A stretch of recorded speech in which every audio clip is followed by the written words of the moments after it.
Hello and welcome back to One for Paul, the show where I, the original non-pop culturist, get inducted into the world of pop culture by friends, comedians, and nemeses.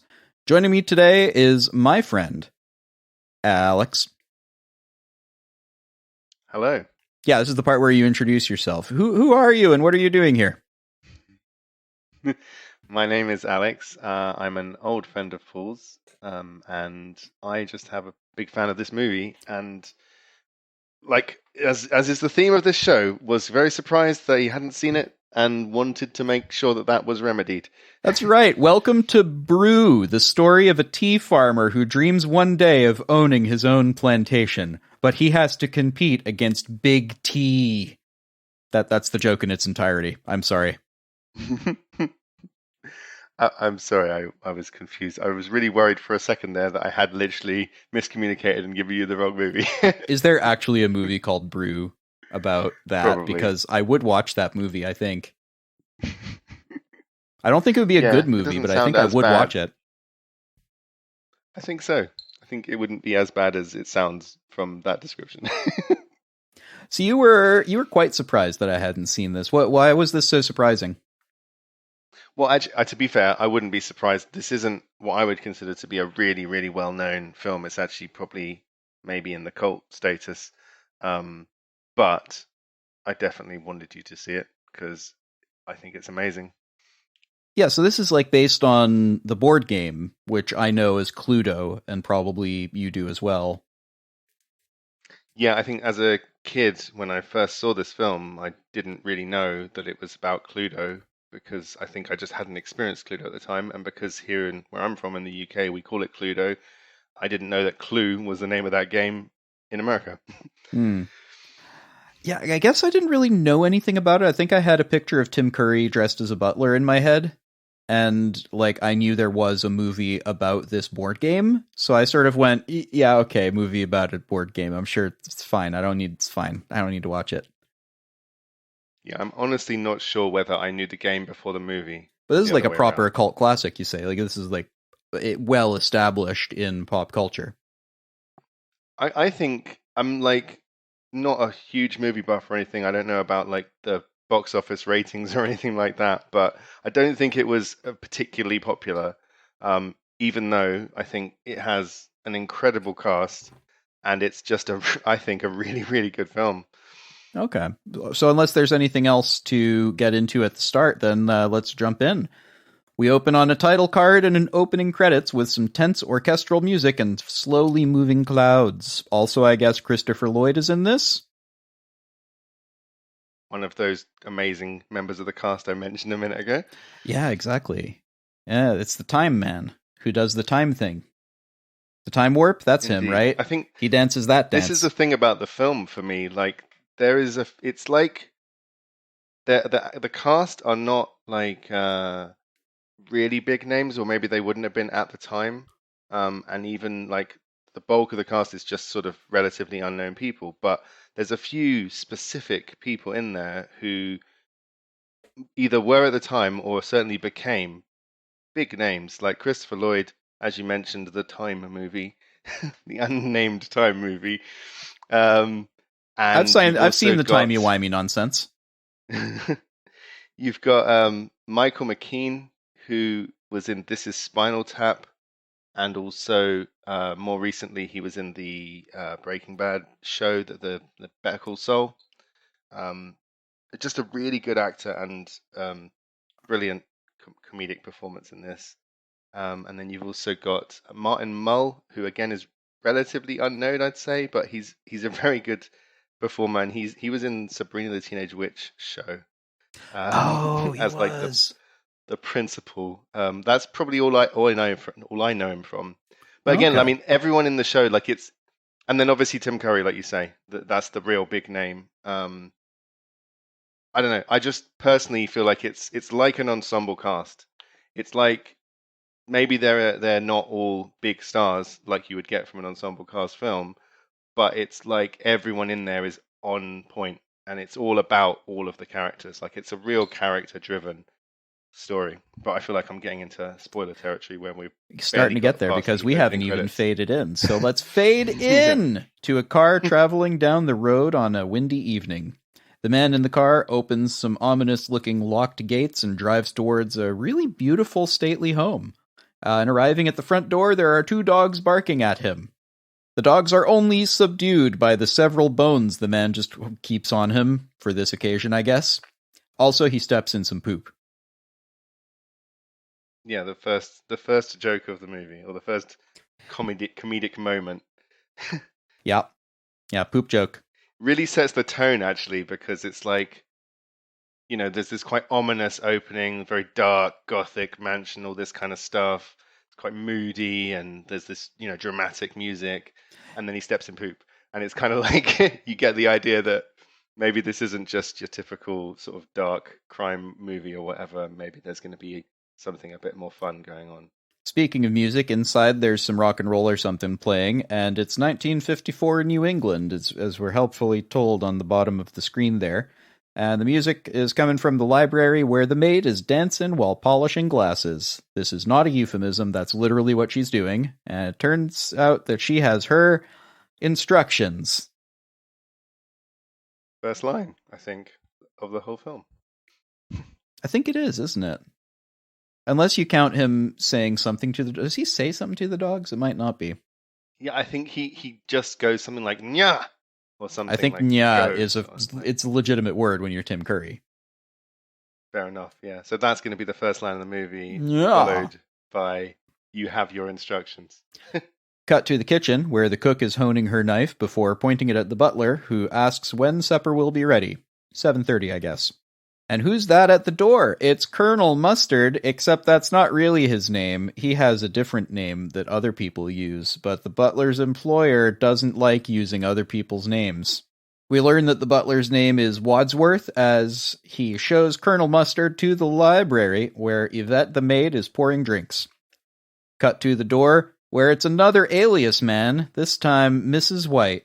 Also, each of the guests so far has smelled something bad and then checked their shoes as they arrived. Because, poop jokes. The start of kind of like, callbacks as well, and like recurring jokes, which is a big theme throughout the whole movie.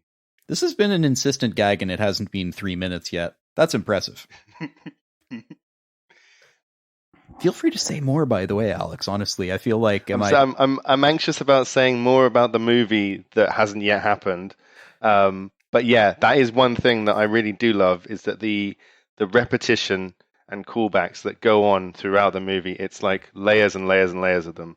That poop joke is the start of it, but it just carries on. There's more and more of just like the same lines being repeated back in slightly different contexts and all that kind of stuff. It's one of my favorite parts, is all the kind of dialogue comedy that happens. As she's shown to the library, where it looks like Mrs. White and Yvette recognize each other for some reason. Da-na-na. Cut to a woman whose car has evidently broken down. We know this because the hood is open and she slaps the car in frustration. That's movie talk for the car is broken. It definitely is. There's also some thunder, which probably means it's going to rain soon, because that's what thunder does. Yep. If I've learned nothing from pop culture, it's that thunder only happens when it's raining. And again, foreshadowing, another big theme of the movie that runs throughout. The thunder is foreshadowing something? Of the storm, yeah, but again, of the ominous proceedings which are going to proceed. I don't see why anything ominous would ever happen in this large, stately home where a bunch of people have been invited for supper, including evidently this lady and the guy who turns up to help her out.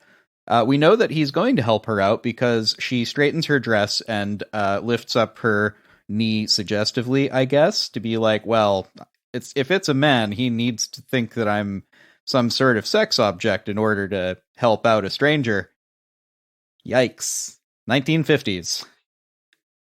Yeah, I thought about that a little bit in preparation for this. There is a lot of stuff that would probably be less supported nowadays with our current zeitgeist and climate politically. I guess if you were setting something in the 50s, you might do this, but you would address it. Whereas this was made in 1985, and it's about the 50s, or it's set in the 50s. Right, but yeah, they're not. They kind of address it to an extent, but again, because it is also a comedy, and I mean, the overt sexuality and stuff is all again part of the comedy. So I don't know. They just didn't really care, I guess, that much as people might today. I guess they had different priorities. Yeah, there's definitely like things like Yvette the maid. We'll give her a quick description of her at some point. I sort of skipped over her briefly because I'd like to get all the characters in the room. Also, I guess this lady just keeps her car battery on and like the hood open and the lights on. I don't know much about cars. From your tone, I'm guessing this is a problem for some reason. I mean, it's going to drain the battery. And also, like, the hood's open, so anybody who wants to just shows up and is like, oh, that's like a super simple thing to fix. My car now. Yeah, I never thought about that, actually. She just leaves her car. Just leaves her car. Go. Never sees it again, as far as we know. They drive off at a speed evidently much slower than 88 miles per hour. Because the man in the car who picked her up is Christopher Lloyd, and there's another movie where he travels 88. It's fine. I'll see myself out. Cut to Mrs. Peacock, who has also arrived at the party. There's no going back this time. Nope.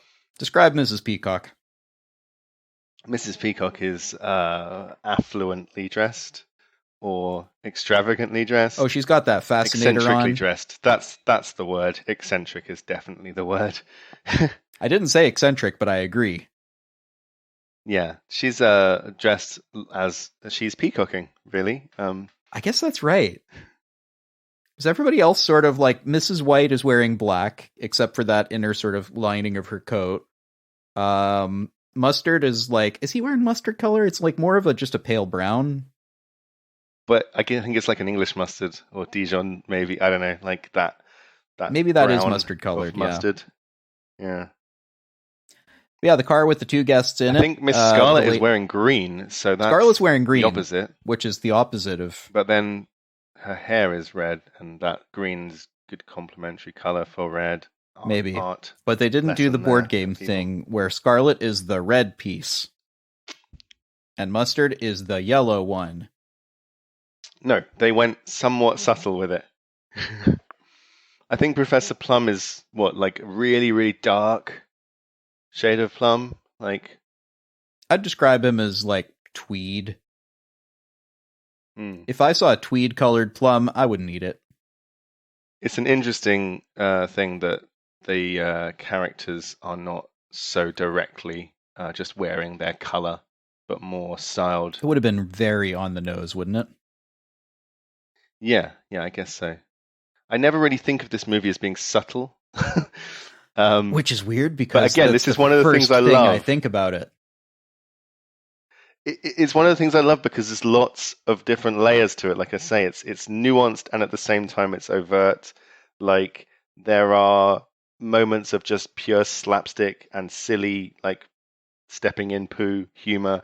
And then there are, like I say, more clever bits of dialogue and callbacks and foreshadowing and all kinds of stuff like that. Like there's slapstick, there's innuendo, there's like comedy of all different types. It really is like a buffet of comedy.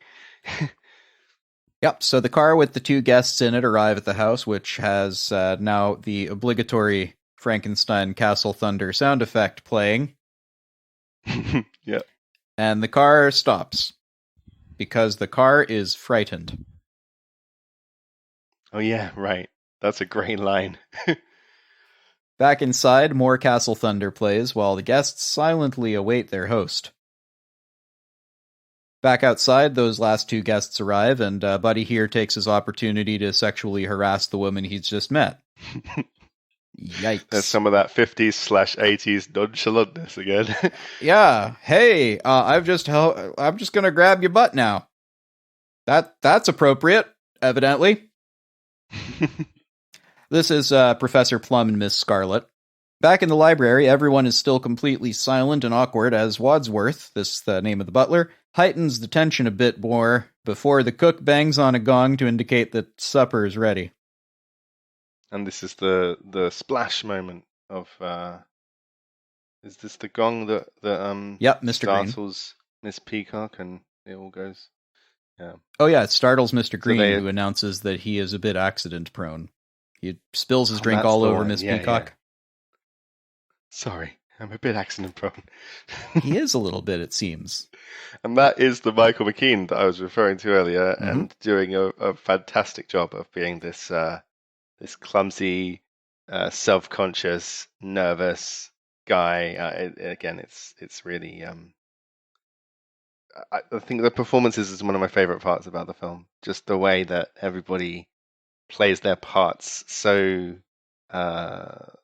loudly. And as It's he a really arrived, like as he arrived, the dogs were barking, and then Buddy Yeah. said, "Sit!" And Mr. Green sat down immediately on the nearby bench. Yes. So this in is like very that and the spilling of the drink thing because he was startled, we know exactly who this guy is. good. Yeah. And again, it goes back to that thing of there's subtlety and like kind of things that you can watch again and again and pick up later on, that kind of thing.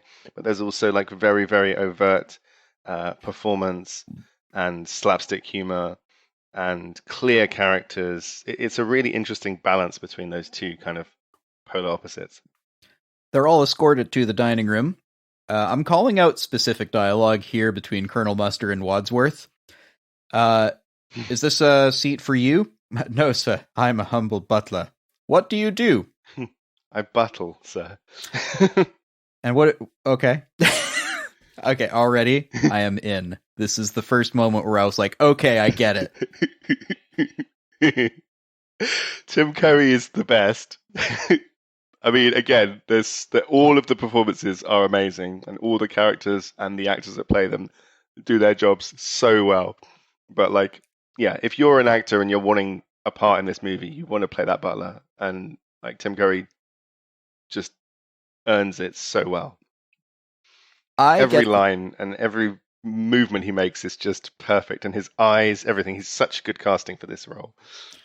I get the sense that Wadsworth, as he describes the work that he does, he's a man who does take real pride in his humble occupation, even as he sort of understates it.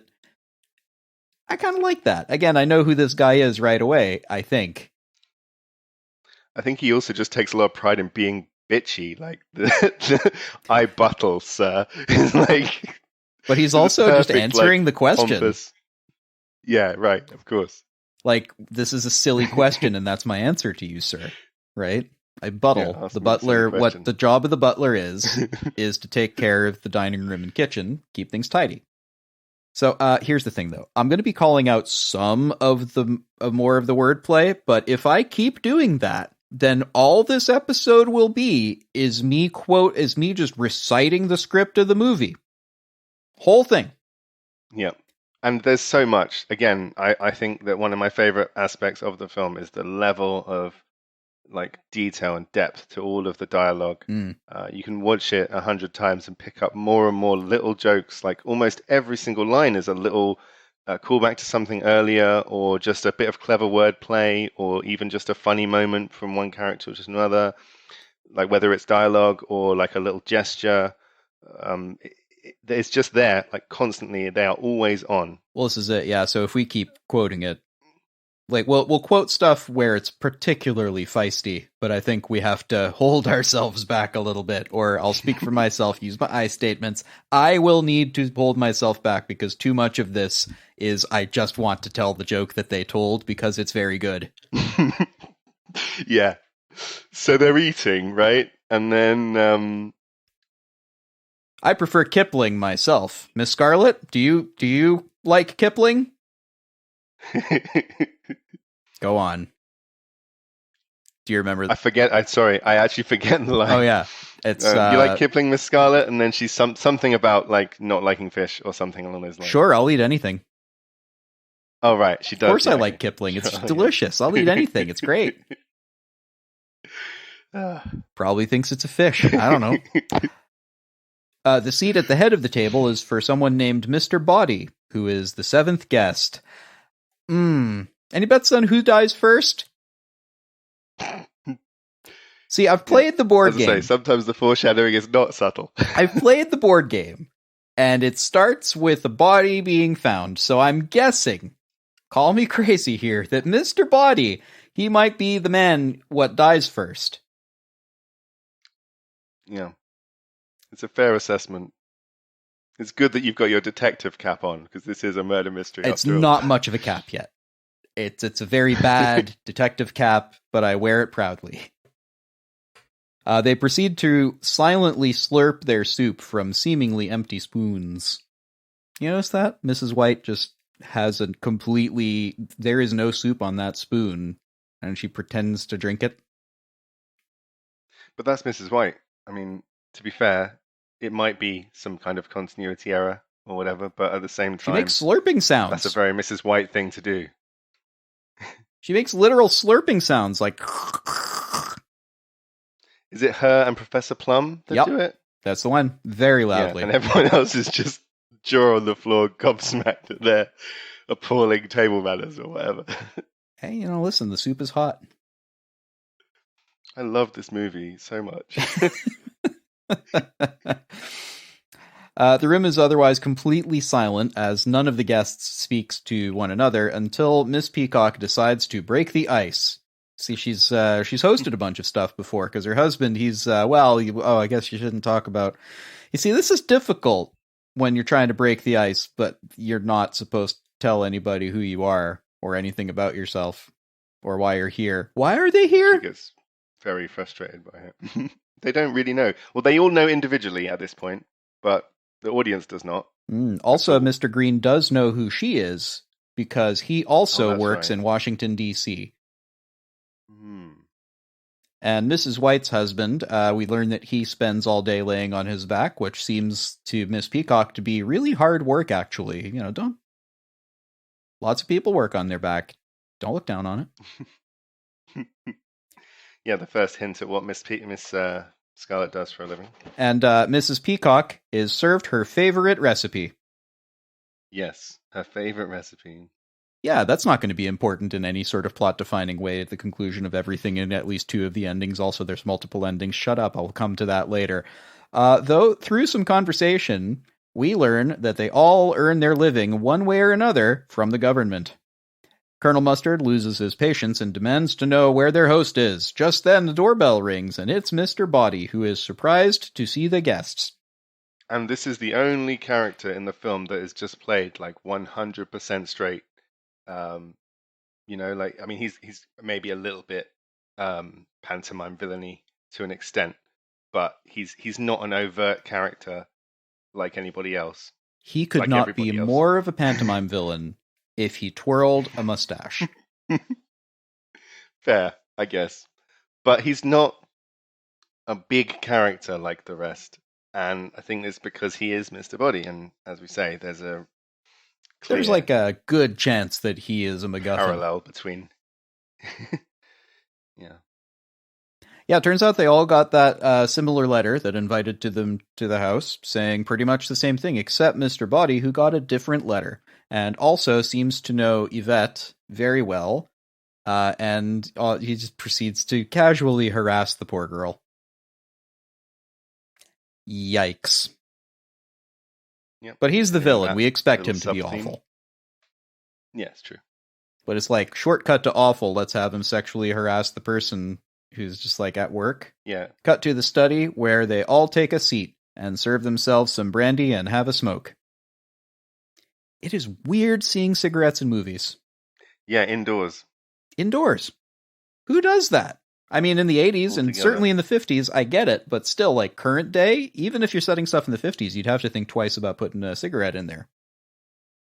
I mean, maybe it's just my background or whatever, but this whole thing is bizarre to me. Like, they're in a mansion, they have a dinner, they go retire to the library for cognac and cigars and all of this business, and it's like, okay, they all work for the government or whatever, maybe they're all from a certain, like, class or whatever. But they do all kind of just do it. Like it seems like it's quite run of the mill to live You this reckon? kind of. Because they all need rather a lot of direction from the butler, don't they? Yeah, but I mean, nobody questions that. Like you would retire to the lounge or whatever for your digestive and cigar and whatever. Look, man, if you've got 15 rooms, you want to use a couple of them.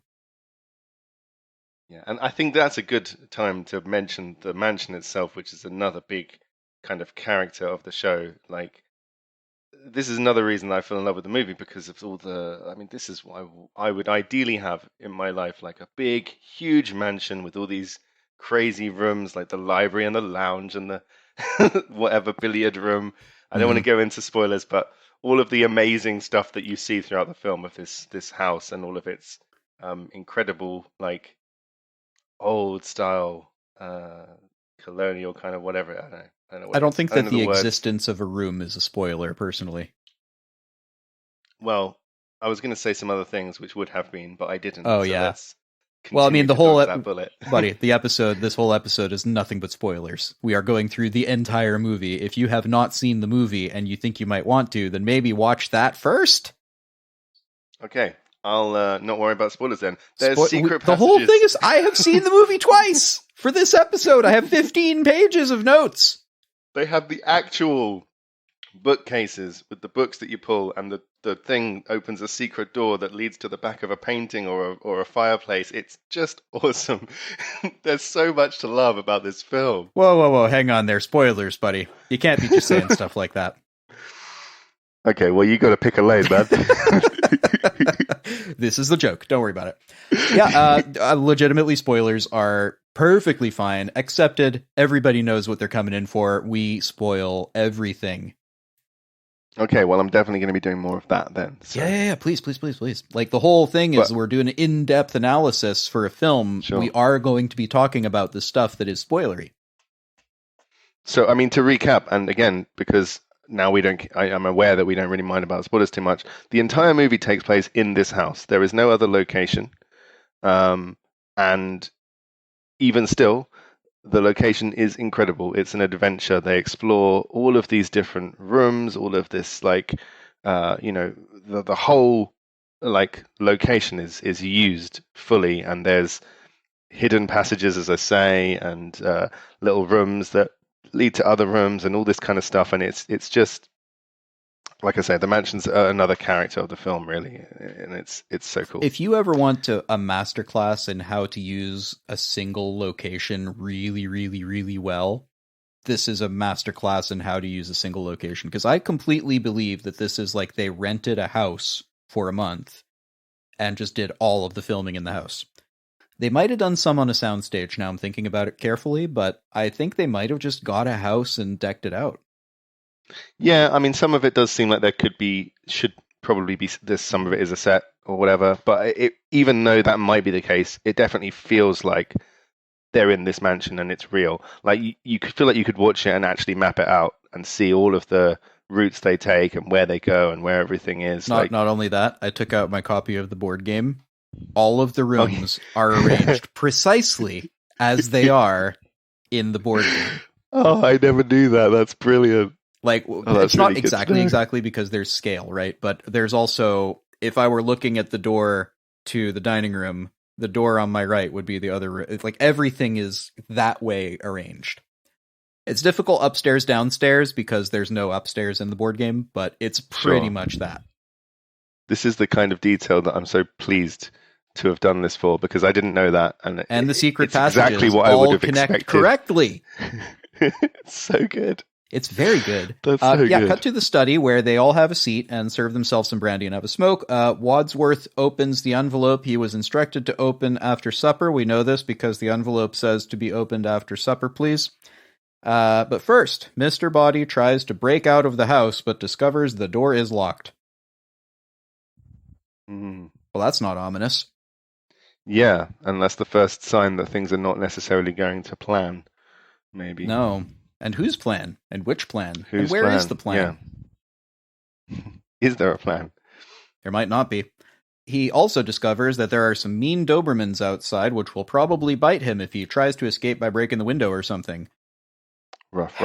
I wonder why he wants to break out so badly. But I now also wonder about Wadsworth's intentions here. Why would he lock all the doors and lock everyone in? Yeah, he I believe at some point, or at least acts as if he's under instructions by somebody else. But this whole time he has been saying, "You're right. My employer has insisted that this is the case," sort of thing, and we don't know who his employer is. At this point, we do not. Yeah, I've also noticed the fact that this is being based on this board game has really helped build the tension, because if you've ever played the game, you're like, well, somebody is about to die because that's like the premise of the game. So this isn't, someone might die by Act 2. It's like, no, somebody is like about to die right now, and we don't know who. And this is the good old days of movies where like the movie itself was the entertainment. Like you could know the whole premise and pretty much know like, you know, what you were going in for. Like the trailers back then were very like clear about it. They gave you away like half the plot in the trailer. But that's not what it's about. Like, you know, the journey is the part of it, right? Like that's the whole thing. And the movie's entertaining not because you know what's going to happen and that there's going to be this sequence of events that's going to unfold just like the board game would be. But it's all of the little, again, the nuances and all the subtle jokes and all the big jokes and everything that happens to get you there. I think the writers really made excellent use of the framing mechanism, is really what I'm getting at here. Because this could have very easily been like a throwaway movie about a board game. But instead, they really took it to heart and went like, oh, there's something here. Yeah, and I think, again, I don't know if I was really familiar with the board game before I saw the movie. I'm pretty sure this was my introduction to not a good board game. Concept of the game. It's not a good board game. But also, game. I don't think I knew of the genre, the kind of murder mystery genre either. Like, this was my introduction to that, too. And in a lot of ways, this was like my first proper comedy where, again, there were all these different levels of, like, parody and...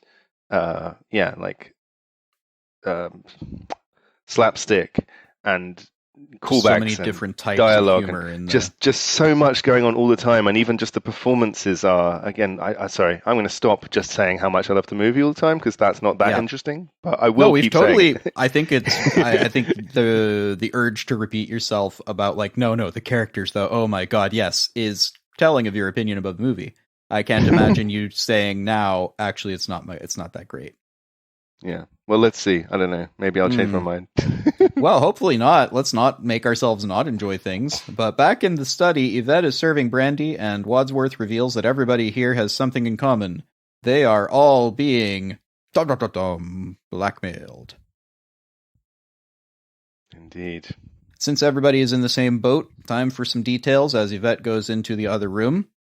Professor Plum was a psychiatrist who did the thing that doctors are not supposed to do with their lady patients.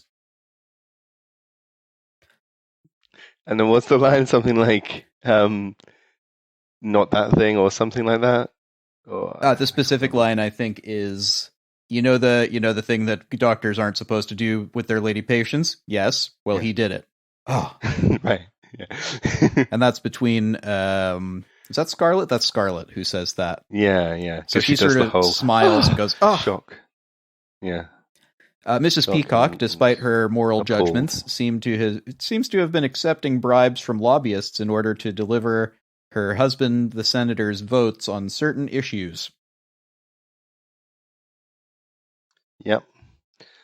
Seems like everyone is blackmailed for things that they didn't do, seemingly, except for Miss Scarlet, who's being blackmailed for doing things that she definitely did do. Yeah. What is she She's doing? the only one who's proud of what she does. Oh, extremely. Yeah. She's got an ancient profession. People have been doing her job for generations. And then you have Reverend Green, right? Or is Reverend he called Green? Reverend No, Green? Professor Plum. Professor Plum proudly asks for the brothel's phone number. Oh, yeah. Just tucks it into his pocket or whatever. Yeah, just takes out his notebook. Calling out a specific line here from Colonel Mustard when he claims he's not one of Miss Scarlet's clients. That's how they knew each other at supper. You tell him it's not true. It's not true. Is that true? That's not true. Aha, so it is true. A double negative! A double negative? You mean you have photographs? That sounds like a confession to me. In fact, the double negative has led to proof positive. I'm afraid you've given yourself away. Are you trying to make me look stupid in front of the other guests? You don't need any help from me. That's right. Oh, man. And again, that's just... What more can you say? That whole sequence of dialogue is just beautiful. That is intricately written. That joke does not work unless every word is exactly that. And I dig it so much. Yep. And that's I do promise, dear the listeners, that I will refrain from long segments of quotation like that in future. But man, that one was just too good. It's fantastic. And there's so much of it. And this is the thing, that the concept of a murder mystery, right, is that everything builds up towards the end and there's clues that go throughout it and you can like watch it and pick them up. And that's the same with the comedy. They really found this weird golden like mixture of the two genres going together. Like the comedy also has all of these little one-liners and jokes that build on each other and repeat and loop back, and certain jokes like just spill into each other, and if you follow it through you get to this like the laughs become bigger and more clever, and it's a really weird, as I say, combination of both murder mystery and comedy. It's genius. I hadn't considered that the jokes themselves, as they become insistent gags through the film, are themselves similar in structure to how murder mysteries generally proceed, even if this one proceeds a little bit lopsided in pace here and there. Which I don't mean is a bad thing, I just mean that the pace is not a regular sort of Miss Marple style, Poirot style, you know what the next scene is going to be in a Poirot movie. In a Poirot story. Yeah, because it's parody. So again, they've done that. Like they've parodied that genre as part of one of the other jokes that you're watching, and then, like you say, yeah, we just discussed, like that happens. So the whole mirroring of the way clues and murder mysteries and crime stories leave breadcrumbs and clues. It's the same way the comedy is structured, and it's a really, really interesting way of intertwining those two concepts. Good observation. I hadn't picked up on that, but you're absolutely right in retrospect. Yeah. Mrs. White's husband. Mrs. White's husband died under mysterious circumstances twice. Turns out her husband was deranged. He's threatened to kill her in public, by which she means that he threatened in public to kill her. Why would he want to kill you in public? Tim Curry's delivery, just mwah, chef kiss, beautiful. It's this sort of this comedy delivery that Tim Curry has, where it's perfectly straight ahead. He shares this with Leslie Nielsen, I think. It's just matter of fact. I believe he meant that he threatened in public to kill her.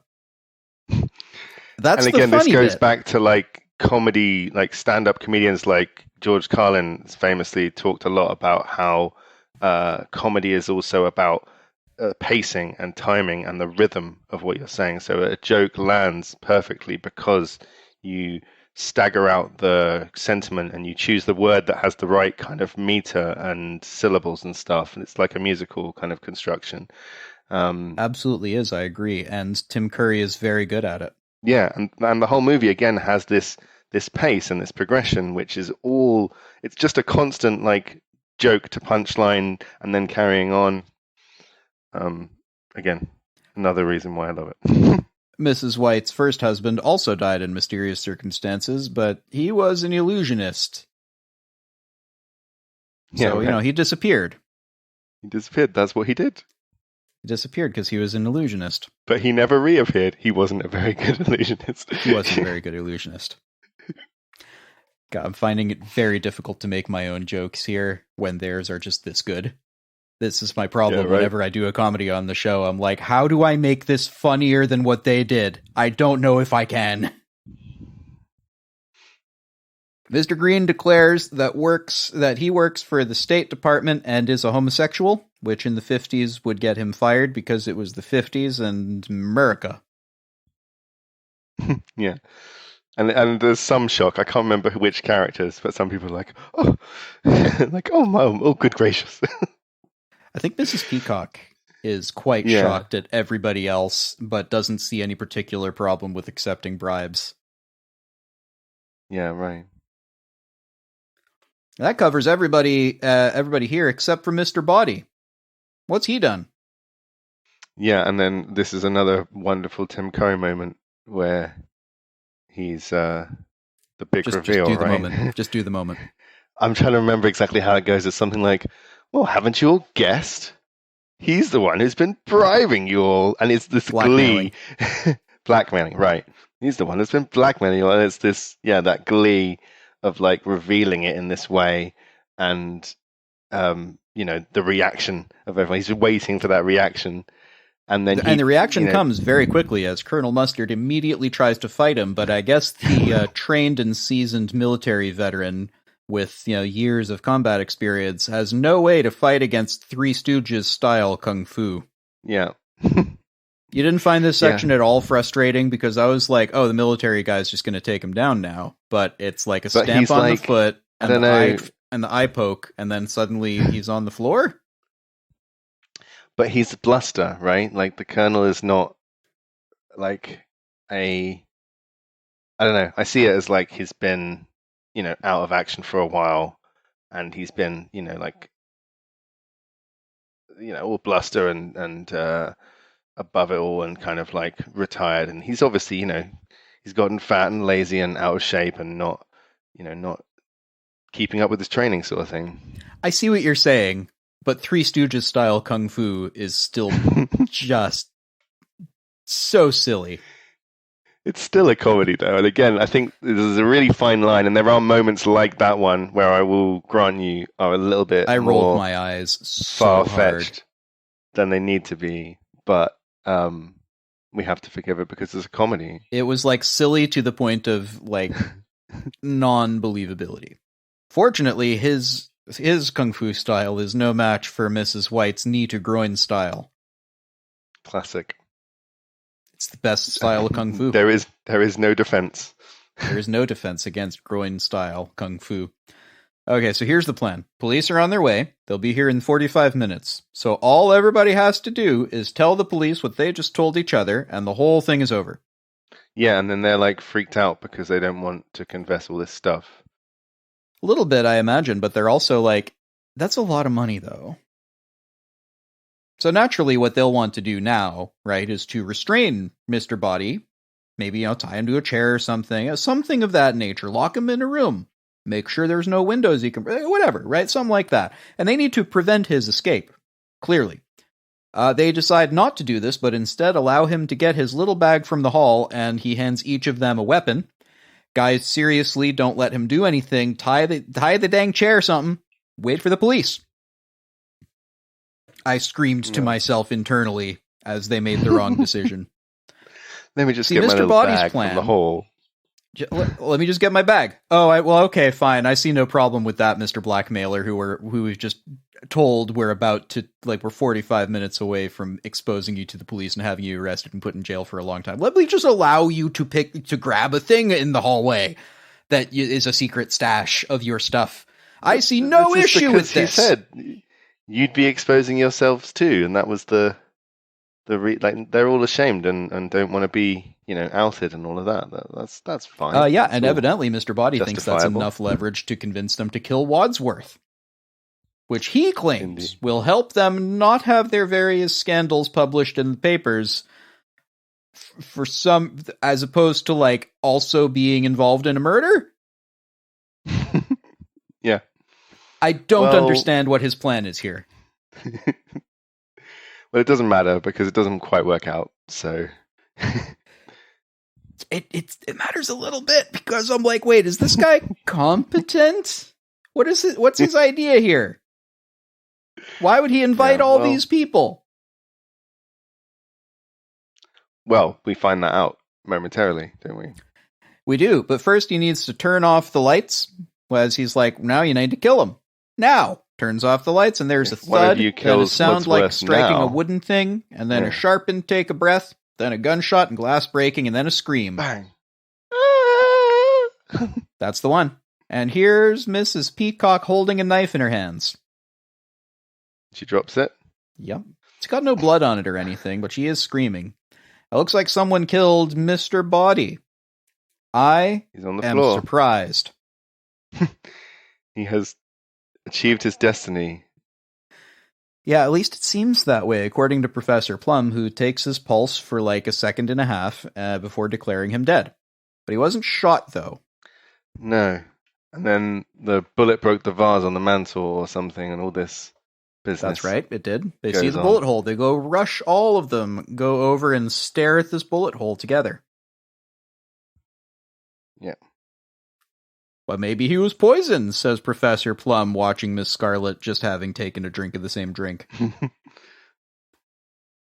And she freaks out, and then it's Green that tries to give her Heimlich, I think, and they... Give her Heimlich? No. She sits her down and then violently assaults her because she was screaming. Oh, okay. Right.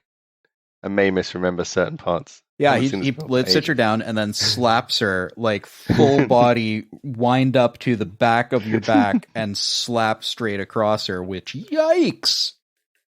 I had to stop her screaming.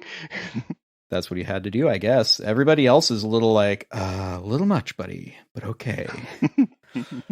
As they eagerly await Mrs. Peacock's death, from poisoning, probably, they hear Yvette scream in the billiards room. You remember Yvette? She went into the billiards room. They all run out to the billiards room and speak with Yvette, who believes one of them is a murderer because one of them definitely is a murderer.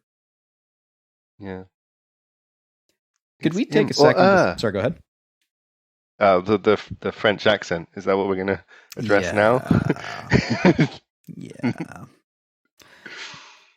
So, yeah, first... Yvette is definitely one of those more high-level parody characters. The actor playing Yvette is Colleen Camp.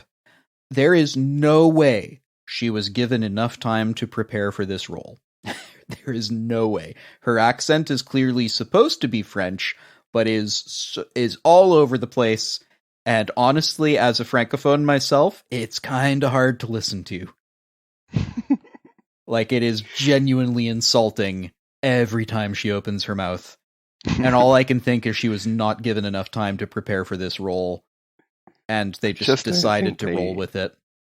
No, I just don't think they cared at all. She's not supposed to actually be French. She's supposed to be a weird French maid stereotype. Like it's like the American concept of what a French maid is. You know? Okay. Like, so this is like a spoof of the American concept of what they think a French maid is. I mean, all the characters are basically that. It's just that she's a French maid, but like, you know, they're all kind of larger than life fake versions of. I mean, it's like the game, you know, like the pieces or characters in the game that you play as. You're playing. It's like a role play thing, right? I guess in a way, I hadn't considered it that way. I was just listening to someone like doing a bad French accent and going, "Oh no, don't do that." I think you have to think of it like you show up to a party and you're told you're playing Yvette, the French maid, and you're not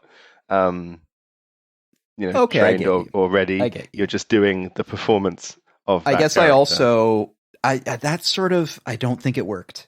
I think you're right. That's probably what they were going for, but I honestly don't think it worked for me, at least, because that's literally my culture. That they're being like, look at how funny the French talk. It sort of came across as mean to me, and maybe I'm being a little oversensitive. But meh. No, but she's too much. I definitely grant that. Like, I mean, it's not just the voice; it's the cleavage and the outfit and the whole thing, right? They went just crazy. They didn't get the outfit, the uniform of an actual French maid. This should be clear. No, they got the American sex shop version of what they think a French maid might be looking like but only in that one setting. Yeah. No, I think especially in this scene, she says things like the way she says the word idiot and all of it, I had such and all problems this. with this. I don't need to I go into it wondered. I much did further. think that's fine because I knew that you like you say, what was the phrase you used? Franca something? Francophone. Yeah, I speak French. I'm a French speaker. Yeah, I'm not right. French. I'm Quebecois, Yeah, but like I and speak French. I So obviously yeah. was aware of that going in and knew that that would probably come up at some point. So I'm glad we got it out of the way. No, it's all right. Like I'm not angry at it. I'm just like, all right. That was where you went for the cheap laugh. All right, fine. But again, I think there's another element of that because there's not just the I suppose you might refer to it as some kind of form of racism, but there's also the I wouldn't go that overt far, but it's sexism. certainly insulting. There's also like the kind of chauvinism type of thing going on, and again, it's a movie made in the 80s, set in the 50s. Oh yeah, one of the first things that anybody does to this person is try to grab her ass. Yeah, and I think there's some level of playfulness with it, where it is a comedy that is being made in the 80s and set in the 50s. But I think there is an element of where it might not age that well because in the modern day they are probably you would not playing with it a bit too much. Yeah, they're just the comedy is being derived from things that we wouldn't necessarily approve of. Now. I get the time and place argument. It doesn't make my reaction in current day watching the film any different. You see what I'm saying?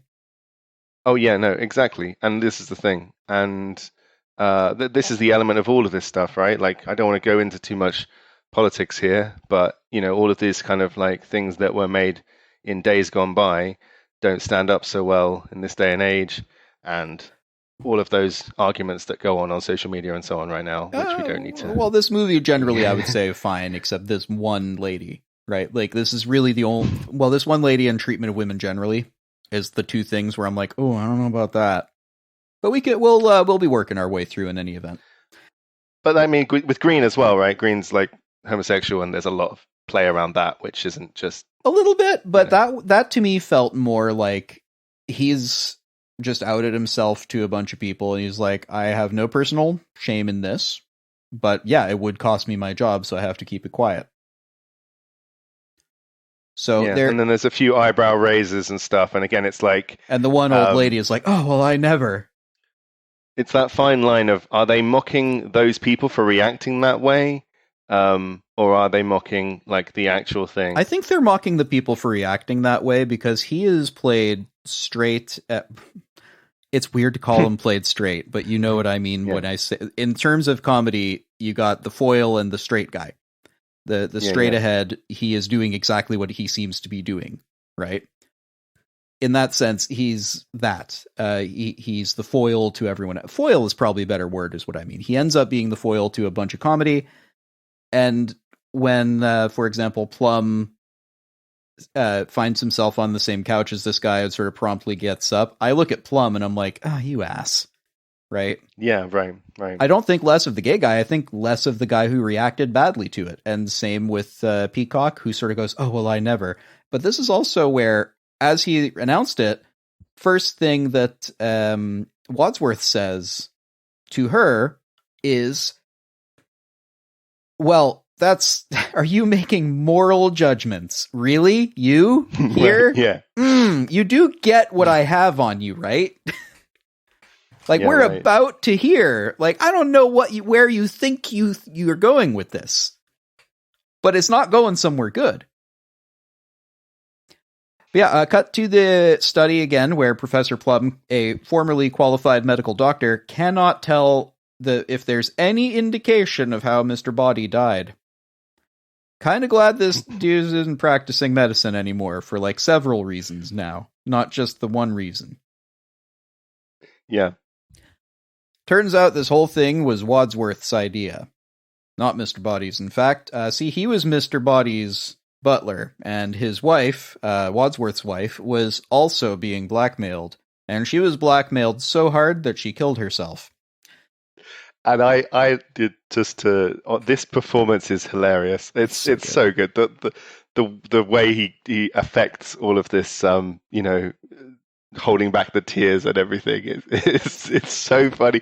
It's like funny, and then there's a kind of like it's just on that line where you sort of care for him and feel for him a little bit, but it's still very much comedy, and you can't take it too seriously. But so many elements of that bit of dialogue. Tim Curry straddles like, that line between like, crying and laughing very well. I agree. What is it? He's sort of like, it's not what I intended, and all this stuff. And the drama is so good. It's so good. I love it. Mr. Body took issue with everybody he was blackmailing. See, he reckoned they were all un-American. For some reason, he didn't care very much for the corrupt politician's wife, the doctor who abused his patients, and so forth. And Wadsworth's wife, who had, her thing was she had friends who were communists, socialists. Yeah, socialists. That was it. And this is the big react from everyone, like, socialism. True shock. Yeah. Nobody reacted to Mrs. White, who like literally killed several people. Like, all right. Yeah. And then what is it like? Well, everybody makes mistakes. Like really almost bursting into tears at that point. Right. So good. Here the game begins. The only other person in the house was the cook. So time to run to the kitchens to speak with the cook and maybe learn something there. Where do they find? Do we get that cook? Music at this point? Do we get that running through the house music? Is that I think a thing we that do. Do we get it here? I don't think we might. I forget. I didn't make a note of it. We might. I forget. But I love the on a quick note, the music is great. All of the playful sort of, I don't know how you describe it. The music is great. I like that they use it only where it needs to be. Mm. And it's very hammy and old school, like the da-da-da and all this stuff. Oh, yeah. Lovely. The music is not a subtle part of this movie, and in the least. No, there's no fourth wall thing whatsoever. So where do they find the cook? Yes, they run to the kitchen to find the cook. And is this where she is already dead now? Oh, yeah, she's dead. She's very dead. She's in that meat fridge, meat cooler, meat pantry. I don't know. 50s. Yeah. Did they have fridges in the 50s? I think so. She's definitely in a big metal cold cupboard. Yeah. Also, she has a knife in her back, which is, not ideal. No, and it's the same knife she was using to chop up the meat in the beginning of or whatever. That's right. Somebody knife in the kitchen to her. With her own knife. With the knife in the kitchen, they killed her. They killed the chef with her knife. I don't know. Well, it wasn't the chef's knife. No. It was the dagger from the other room. Oh, was it? Remember the one that Peacock held? Yeah, it was Peacock's dagger. Right. Oh, yes. Okay. And that's interesting because that's probably you can't just put other playing pieces into the game. Come on now. No, of course. I was foolish. I misremembered that. But that's interesting then because that is a clue to the fact that dagger was not in that room. And how did it get there? What's that all about? Like the name of the movie. We later discover that this fridge has a secret tunnel that leads back to the lounge where they were having their drinks and stuff? And that's I forget. I think it comes up in my notes later. Yeah. Meanwhile, Colonel Mustard decides to put all of his fingerprints all over the dagger in her back, and they decide to take the cook's body to the study and discover that Mr. Body's body is gone. The body. Mr. Body's body. It's gone. Mr. Body's body is gone. The body. Yeah. And lots of good fun with the fact that his name is Mr. Body and he is a body and so on. Yeah, maybe Mr. Body killed the cook. How? Right. Right, no. As Mrs. Peacock goes to the bathroom, she discovers Mr. Body's body, which falls onto her. And he's attacking her, someone shouts. So that's right. It appears that he's attacking her. Turns out he's not doing that. Not really. No, not really. Now they need to find out who actually killed him for real this time, and where and with what. Maybe this candlestick on the top of the doorframe here from before that's conveniently on this doorframe here above Wadsworth, who is definitely not yelling. Yes. I'm not shouting. All right, I am. That's so good.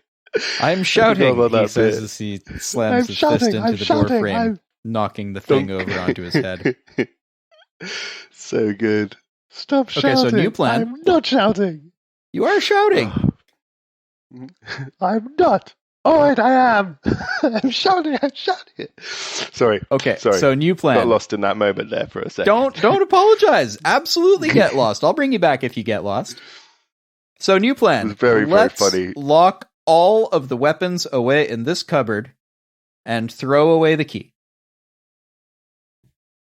Yeah. Just outside the front door is a guy whose car broke down and needs to use the phone. So naturally, they decide to lock him in the room the phone is in because... Alex, why do they decide to lock the man in the room? They say that they don't want him wandering around with all this going on. Something like that. So hang out with him in there for a couple minutes? Nah, they just leave him to it. He'll be fine. He's locked in. I think this is all covered in actual dialogue. It might also be covered in actual dialogue. Because I was sitting there any going, of them like, go well, in with that's not him, suspicious. then the others could be locking a murderer in with him because they don't know who it is, and they still might be one of them. So that's true. That's true. But they could also just be like, "Hey, stay there for a bit, would you?" Yeah, I mean, they could just. Yeah, I don't know. It's a whole thing. It's all very awkward, and a lot of it can just be explained by the fact that they're all nervous and in the middle of a crisis situation, and maybe not thinking rationally. I guess that's true. Calling out a line here. I need a drink. Looks into the room. Everything okay? No, just checking. Yep, 2 corpses. Everything's fine. Good stuff. I'm using that one in every day. How's it? 2 corpses. Everything's fine. Yep, 2 corpses. Everything's fine. Alex, am I right in thinking there's nobody else in the house? Oh, well, I can't remember how this all goes, but it is really good. Well, he says There's some back and forth where they don't know whether they're saying yes or no to the other. Then there is someone else in the house. No, sorry, I said no meaning yes. No meaning yes. Is there someone else in the house, or isn't there? Yes or no? Yes. No. No. No, there is, or no, there isn't. Yes. Yes. Yeah. And then Mrs. White smashes the glass into the fireplace and screams. I love that she doesn't smash it, she sort of just like throws it backwards because that's the way her arm happens to be gesticulating in the... She's very good, this actor. She is very good. They all are. I am calling them out individually each time I think this because they're each very good and they each deserve me to be like, and you get a shout out, and you get a shout out. It really is. If you watch it from like purely looking at like slapstick and physical comedy perspective, oh god, they're all masters all the time. Like every single gesture, the performances are incredible. It's always there, and there's so many little things like that, just little nuggets of comedy in every single moment of the film. It's amazing. Speaking of which, Colonel Mustard comes up with a brilliant idea. Hey gang, let's split up and look for clues. Side note, has that ever actually worked in Scooby-Doo? Has splitting up made them do anything other than do the Scooby-Doo door thing? I don't know what you're talking about. I mean, this is why we're both D&D players. Splitting the party is a classic always win scenario. Okay. There could still be someone else in the house, and they need to rule that out. In a murder mystery, there's never been any problem with separating into smaller groups. So they split into pairs, they'll know who the murderer is, assuming there's only one murderer, and they're working alone. They do address it, don't they? They say they have a whole conversation about the fact that one of us is going to be with a killer or something. This is war. Casualties are inevitable. There we go. Yeah, that's the one. I can't imagine that this could ever go poorly for some sort of secret passage related reason. Can you? No, I can't at all. Huh. And also, just going off into the house in little groups and splitting up and going upstairs and all of that. It's just brilliant. I'm sure later he even says there's safety in numbers, and you're like, all right, what happened to military precision, Colonel? And at this point, they just carry on, and they've left the guy on the phone, right? They just leave him in that room. Oh yeah, they just leave him in there. They draw straws to determine search pairs in a scene where so much character interaction happens that it would take like this entire episode again to cover all of it, just in terms of looks and glances and body language. It is so good. But another line to call out, who is it? When Plum and Scarlet get paired off, and they literally pair them off like in the best possible way, meaning for them the worst possible way. Yeah. And he goes, "It's you and me, honey bunch." And it's Christopher Lloyd, and, so you know that it's extra creep. It's so good. It's so good. And because like Yvette, who's like obviously the sex symbol, gets paired off with the gay guy, and then like and they're going to go to the attic. Mustard, and isn't it Mustard and Mrs. White get paired off? No, Mustard and Scarlet. Here I have an actual list. Down in the cellar, it's Professor Plum and Miss Peacock, who are both afraid of the dark and also afraid of death, they tell us. Upstairs is Wadsworth and Mrs. White, who play a rousing game of peekaboo. In the billiards room, Mustard and Scarlet decide to just flex on each other for a bit, and Mustard arms himself with a pool cue. Yeah. Yvette looks like she's never climbed stairs before. And no one else trusts any of what's happening, and everybody is real jumpy as they search the house. And totally buy it. So a couple of key moments. So there's this bit where Mrs. Scarlet and Colonel Mustard are like, both afraid of each other, basically, and like backing off. And she thinks she's going to hit him, and then he looks under the table and all this kind of stuff. There's this like hiding behind furniture and all this weird stuff that the Wordsworth and Mrs. White do. And then there's another wonderful bit of French dialogue where they're trying to go up the stairs to the attic together, and it's too narrow for them to both go up together, like side by side, and they can't go, like neither one of them wants to take the front because then they might have a killer on their back. So she's like, then we go together. Yeah. Okay, so the main thing that she gets wrong I'm scared of the dark. Then we go together. So the main thing she gets wrong with her accent is the TH sound is extraordinarily difficult for Francophone or for native French speakers to get precisely right. It's a pretty rare sound in all language. English has a couple of them, the sort of dental fricative. So the French tend to replace THs with a Z sound. So zis, zos, that sort of thing, right? She doesn't quite do that. She actually just slurs a TH into it. And I'm like, okay, right. There's no way that this actor was given enough time to prepare this accent. So, all right. Yeah. But nearby, a police car finds that one guy's car, the motorist's car, wrecked on the side of the road. And the back of the house, someone wearing a glove burns all of the evidence and retrieves all of the weapons from that cupboard where they decided to put all the weapons in case someone went looking for the weapons. Maybe someone should have stayed in the study? Where all the important stuff was? Maybe a couple of them should have stayed in the study? There's a series of bad choices that occur throughout the movie. And I think you're right. There is a point at which they're all under serious stress, and when you're under that kind of stress, you can't be expected to make good decisions all the time. Because again, there's a colonel there. That's the job. He should be able to... I thought about this, though. Like, I really did kind of try to think this through, like, in preparation for doing this. I was like, what what would you do? Or what is the best course of action? And it really is to just stay in one room all together and just wait for like 45 minutes or whatever till the police The arrive. best course of action is to tie up Mr. Body and wait for 45 minutes. Yeah. The police get there, you explain what's going on, and then they go, oh, okay, well, thank you for reporting it. We won't report this to the papers. You're all victims here.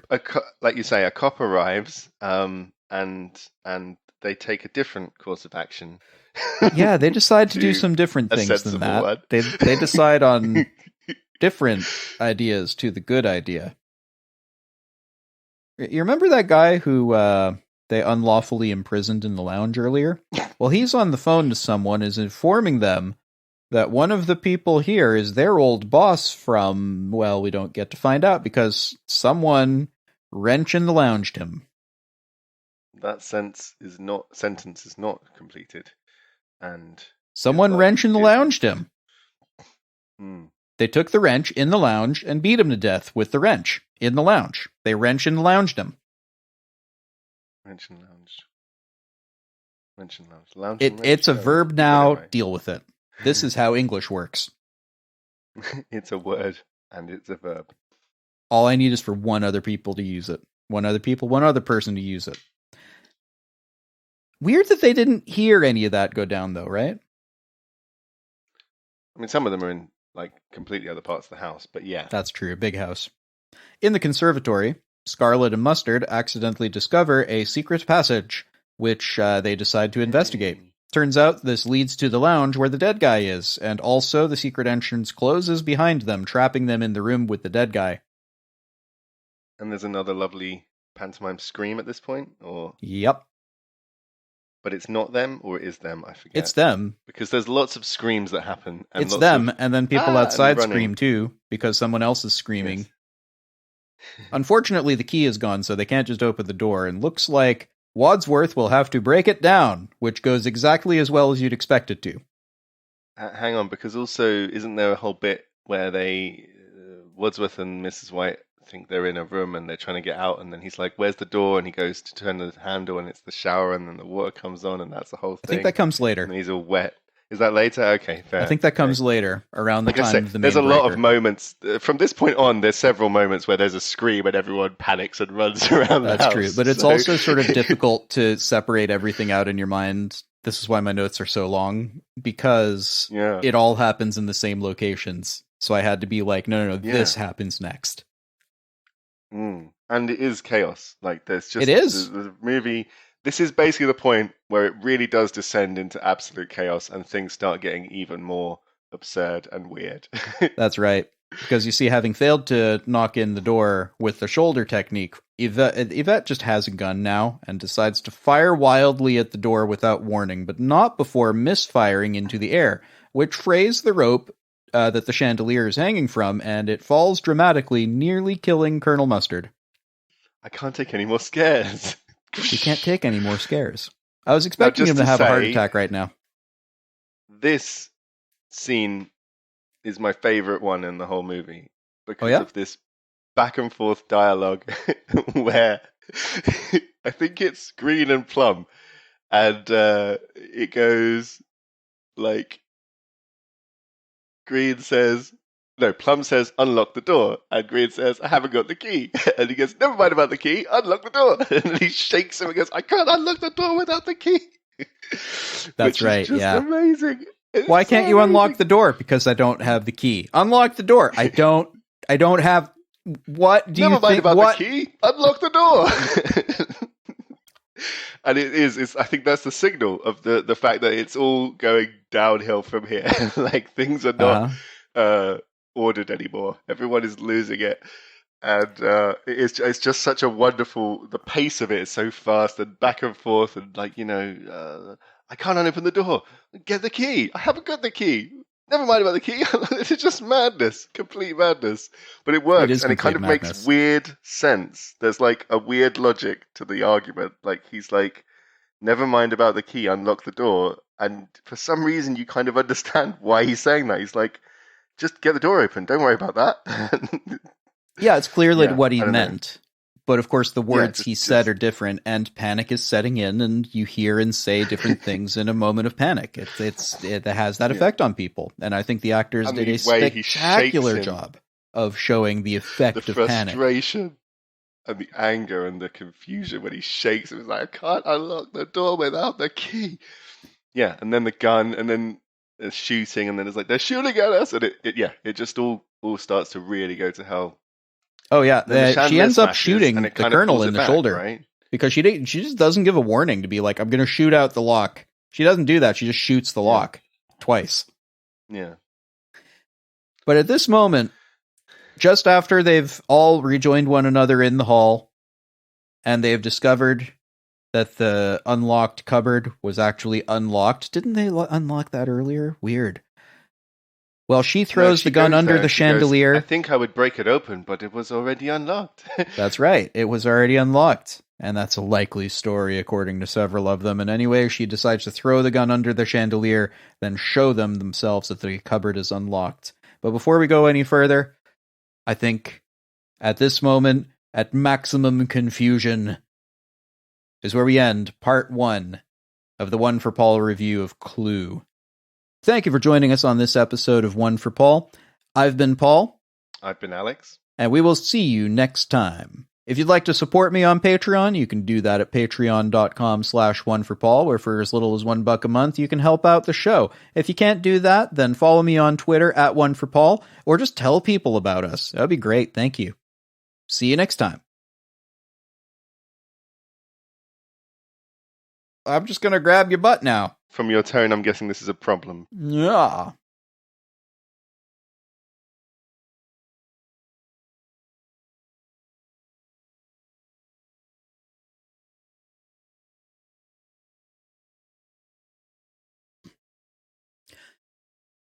Hello and welcome back to One for Paul, the show where I, the original non-pop culturist, get inducted into the world of pop culture by friends, comedians, and nemesis. Joining me today to this part 2 of Clue. Clue Part 2, Electric Boogaloo, is my friend, Alex. That's me, Alex. That's you. Part deux. Alex. Perhaps. That's the name that Part some people call you deux? sometimes. It is my name.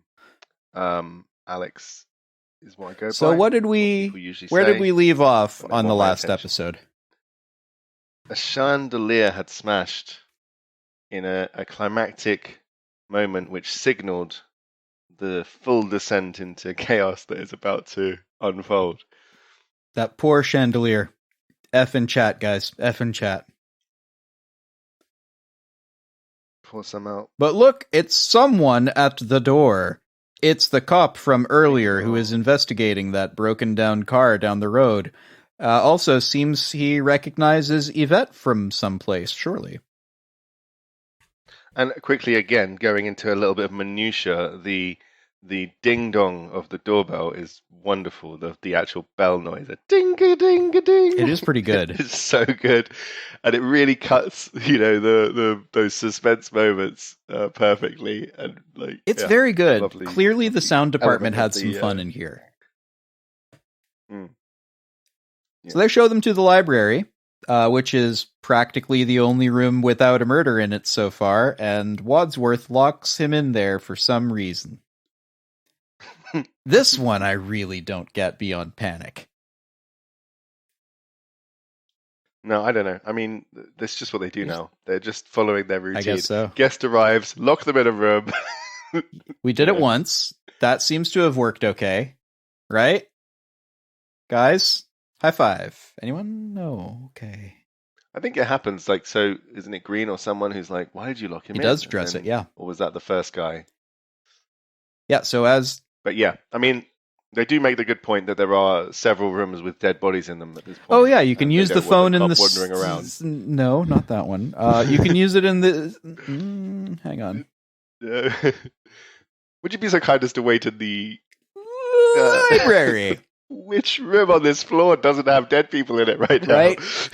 As the policeman goes to make a phone call, the phone rings, and he picks it up. So he answers the phone, and he demands to be let out as he slams his fist on the door, and also wonders why they're receiving phone calls from J. Edgar Hoover, head of the FBI. I'll book you for wrongful imprisonment and obstructing an officer in the course of his duties and murder. And the door swings. Murder? What do you mean? What do you mean? I was just getting you to open up the door, fellas. What's going on here? This is the most understanding cop in the world, by the way. Because he absolutely does have enough to book them for all of the stuff that he accuses them of earlier. Locking a dude in a room like that is unlawful imprisonment. What's going on here? Why did it take you so long to answer the door, open the door? And why is J. Edgar Hoover on your phone? Why are you receiving calls from J. Edgar Hoover? Yep. And then Mustard is like, why is J. Edgar Hoover on your phone? He's on everybody else's phone. Why shouldn't he be on mine? Why shouldn't he be on mine? Hey, topical humor. 50s topical humor. So he asks to look around a bit, and they all say, that's fine. It's totally fine. Nothing to hide. We're not hiding, and it's fine. Good, clean fun is what we're... Good fun is what they're kissing corpses, aren't they? We're having a party. They're this kissing is when corpses, they come out with their best idea. They're just going to make out with the corpse. Yeah, and this is another one of those moments where it does push over the believable. This was actually super funny to me. This whole scene was just really so funny, but also very like, ugh! Like, Mrs. White is legit making out with a dead man. And in my head, I'm going, really You know that sound that Hank makes in King of the Hill? Just goes, ah! Yeah, I'm doing that internally every time I see it. I don't think I really thought about it, to be honest. She is making out with a dead man. And, like, not a little bit. I love the ingenuity of having the hands coming out from behind the curtain. That's pretty good, yeah. Meanwhile, he's like holding her eyes open with his fingers. Yeah. So the officer goes and speaks to Wadsworth and assures him that he's seen everything. Right, yeah, and the driver is just drunk. Oh, yeah, they just put a bottle in his hands and he goes, you're not going to drive home, are you? No, he's not driving anywhere. I can pretty much guarantee that. He's dead drunk. Dead right. Dead drunk. Yeah, see, everything's fine. I can assure you of that. Everything's fine. America's a free country, didn't you know? Well, I didn't know it was that free. That's my favorite line in the whole movie. There's so many lines. That's really? Up there. That's your absolute favorite. I didn't know it was that free. He is, but he's so good. I mean, Tim Curry is just amazing. But they're short on time. See, they haven't searched the whole house yet, and also Wadsworth locks Buddy into the room again. Like, all right. So they spread out again, and they find more secret passages. First in the meat freezer behind where they found the cook's body, and this leads to the study. Also, someone switches off the main breaker. Uh-oh. And everyone's in the dark now. We're back to that again. What's that? We're back to that again. The darkness and the confusion. The darkness returns. Guess that means someone's gonna die again. And is this the bit when Peacock beats up the boiler? Yep, that's it. Lights go off, and she sort of, something brushes her Don't you touch head. me! And she goes, don't you touch me, and starts beating the heck out of this pipe. Yvette has gone downstairs away from Mr. Green, who she was partnered with. Instead, she meets with someone, changes her accent entirely, and then gets strangled to death. Yeah, and perhaps suggesting that the accent is actually fake, and that she's not actually French, the character. Sort of redeemed it a little bit to me, but like nobody was like, are you French? All right. No, I think I think it's more that they just forgot for a second. Really? It might be that she just forgot for a second. Or she couldn't do the accent while whispering. Or they Maybe. filmed this That's first, probably what and it later came they down were to. like, should we have a French accent? That seems unlikely. Their production is so on point this whole time. Whoever was doing script supervision for this was on point. I think she couldn't do it whispering, and they probably were running out of time, and they just felt. I mean, it's a few quick words before she dies, so they probably were like, "That's good enough. Can it? Let's go." Yep. Also, someone kills the cop who was phoning in to say that he's suspicious and thinks that he might be in danger. And turns out he's right, because someone lead pipe in the library's him. And he said he recognizes someone again, or something like that. Yeah, and one of those folks is someone that I used to... Yeah. Also, the doorbell rings, and in this extraordinarily dark, brooding, suspenseful, insanely tense moment, I am your singing telegram. I am your singing telegram. Bang! Yeah, telegram girl is shot in the chest. So good. I mean, again, there's like this absurdism. It's so good. I just love all of the different comedy elements, and they get them all in. It's all there, and so much weird. Also, singing telegrams, evidently a real thing. Yeah. Evidently a real thing. I did not know it was a real thing. No, I looked it up, and I was like, no, that can't possibly be a thing. It was a thing. It was briefly a thing. Yeah. I think that this is the thing that I'm trying to say, that I love the movie in its own right, but also it was my introduction to a lot of stuff. Like, I did not know singing telegrams were a thing. I think this is the first time I ever saw Tim Curry in anything. Like I said, my first ever murder mystery. How old were you when you saw this? 12, 10, I'm not sure. I was quite young. I mean, I was born in 84. It was made in 85, and I saw it. Yeah, as like not a child necessarily, but quite young. I might have been even maybe a little bit younger, like 8 or something. But definitely was like my introduction to a lot of stuff, and I didn't know what a murder mystery. I didn't know the genre at all. And again, probably hadn't encountered all of these different comedy elements. And I don't know, I think it really did like form a lot of my understandings of like story structure and like timing and things like callbacks and all that kind of stuff that I've gone on about multiple times already.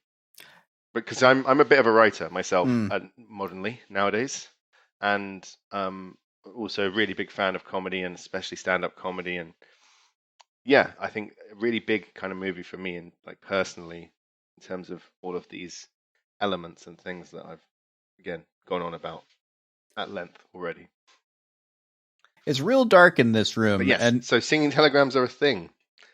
Dang, didn't realize. Wadsworth, he is stuck in the dark in a mirror room, in a room full of mirrors, I guess. And also, I guess he feels a little bit like not so fresh. He's like smelled his pits and went, "Oh, I'm not sure about this." Right. He takes a shower in his clothes, by which I mean he grabs some random doorknob and twists it, and it turns the shower on. Design principles, guys. Don't put the same handle on your shower as you put on the door. No. Because when you're in this kind of situation, as everyone is, at some point in their life. If ever you are in a... Listen, you got to design for these things. You got to design for those times when you may or may not be yourself a murderer and you're not sure who is the murderer, and it's in the dark and you have to take a shower in a pitch dark room. You have to know which knob is which. It's essential. And I hope that, architects and interior designers have learned that lesson. I have checked my shower. It has a different handle to the other handles in my house, and I am suddenly very reassured by this.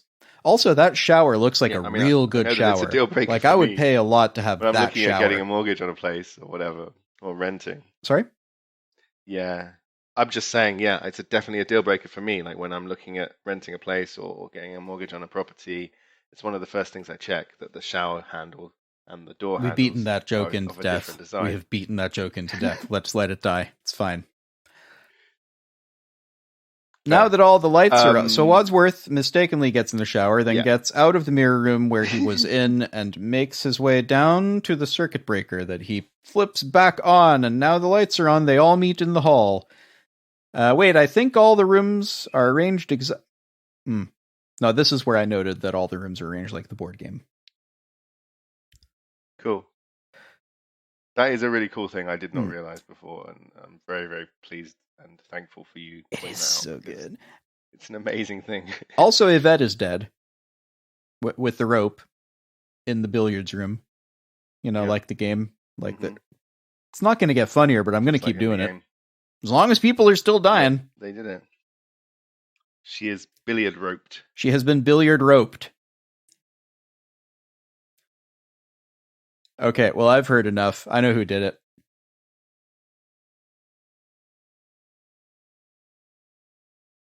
Is this what happens at this point? Is that where we get to? Wow. Yeah, I've heard enough. I know who did it. Well, this is the...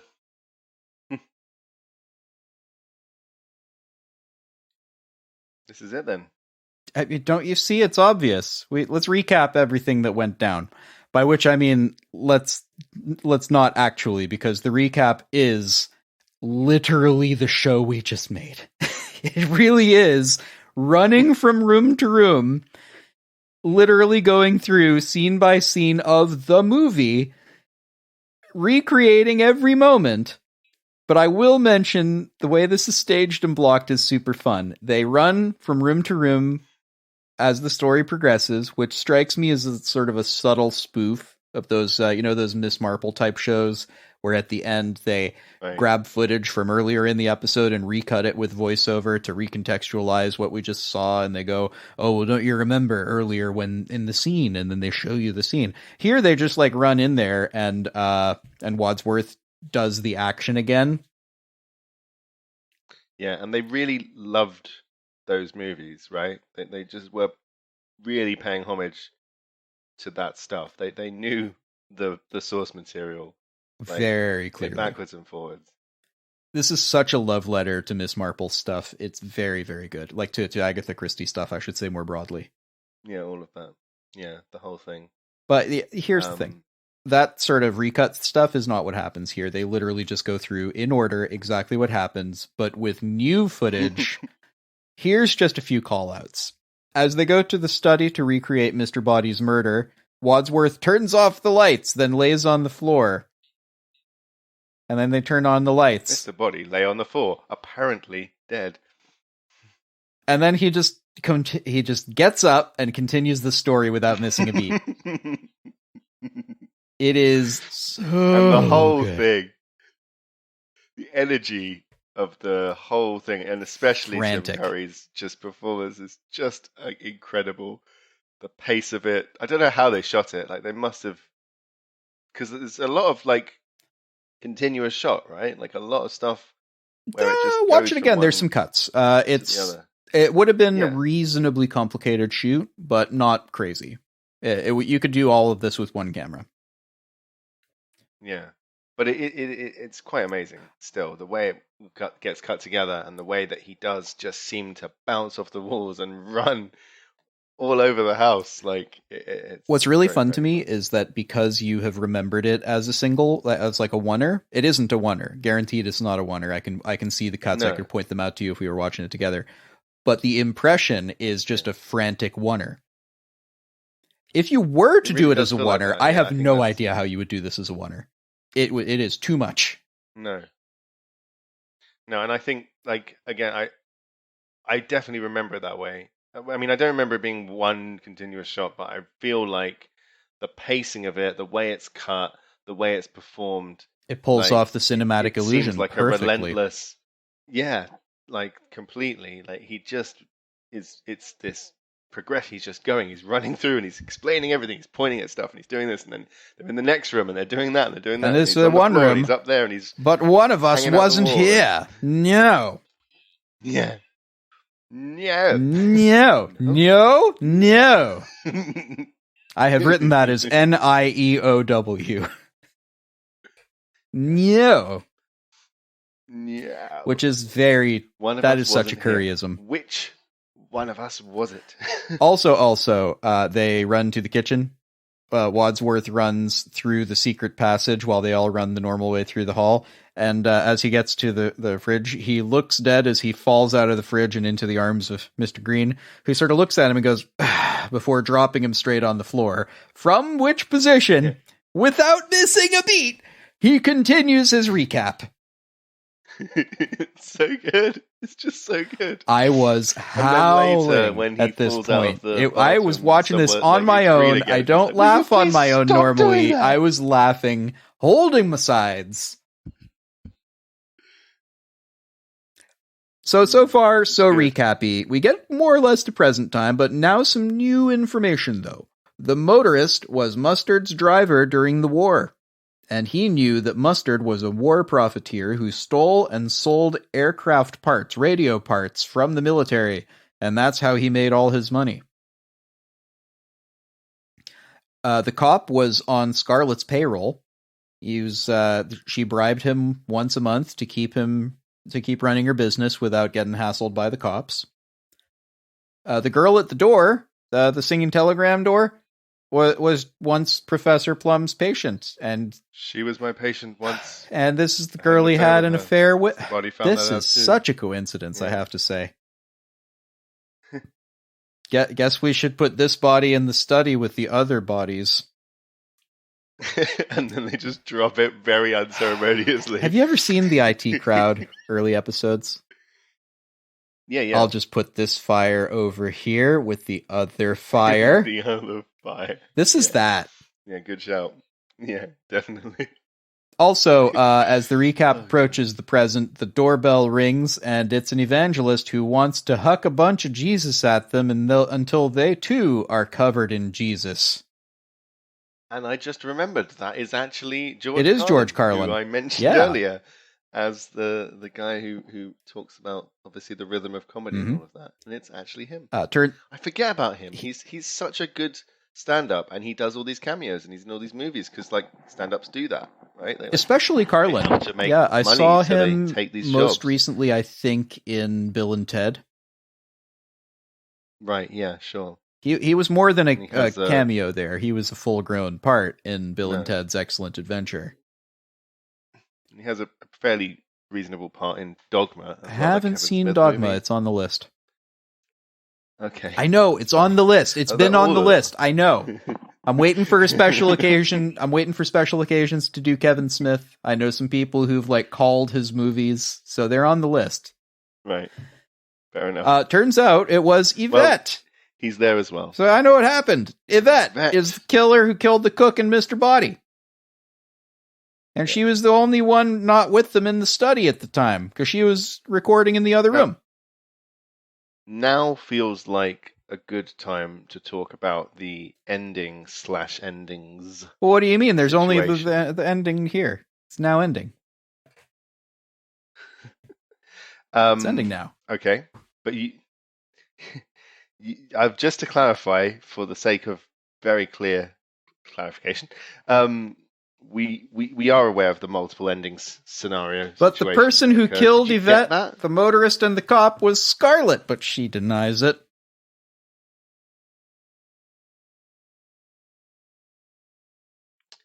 But you did get? Did you get all three endings? Yeah, I totally got. You watched it, of course. Okay. Had you worried there for a minute? Yeah, no, I wasn't sure, and I wasn't sure because did you know that fun little bit of trivia? When people went to go and see it in the cinema, in the theaters, they were only shown one of the three endings, and different people saw different. I did not know that. That's amazing. Also, that's got to be really cool. 85. That's got to be super frustrating when you talk to your friends about the movie later if you saw it on different days. Yeah, right. This is there's no internet. There's no no one would have known. There's no spoiling. Then you talk to people and be like, I couldn't believe it was Scarlett. And they'd be like, what? Yeah. What do you mean? And I think it was a ploy to get people to go and see the movie multiple times, maybe. Seems but, not to have worked, though, because I did look up their box office, and the thing made only $15 million at box office. And I don't know how much it cost, but it was probably more than that. This is one of these movies that seems to have made up its money in VHS.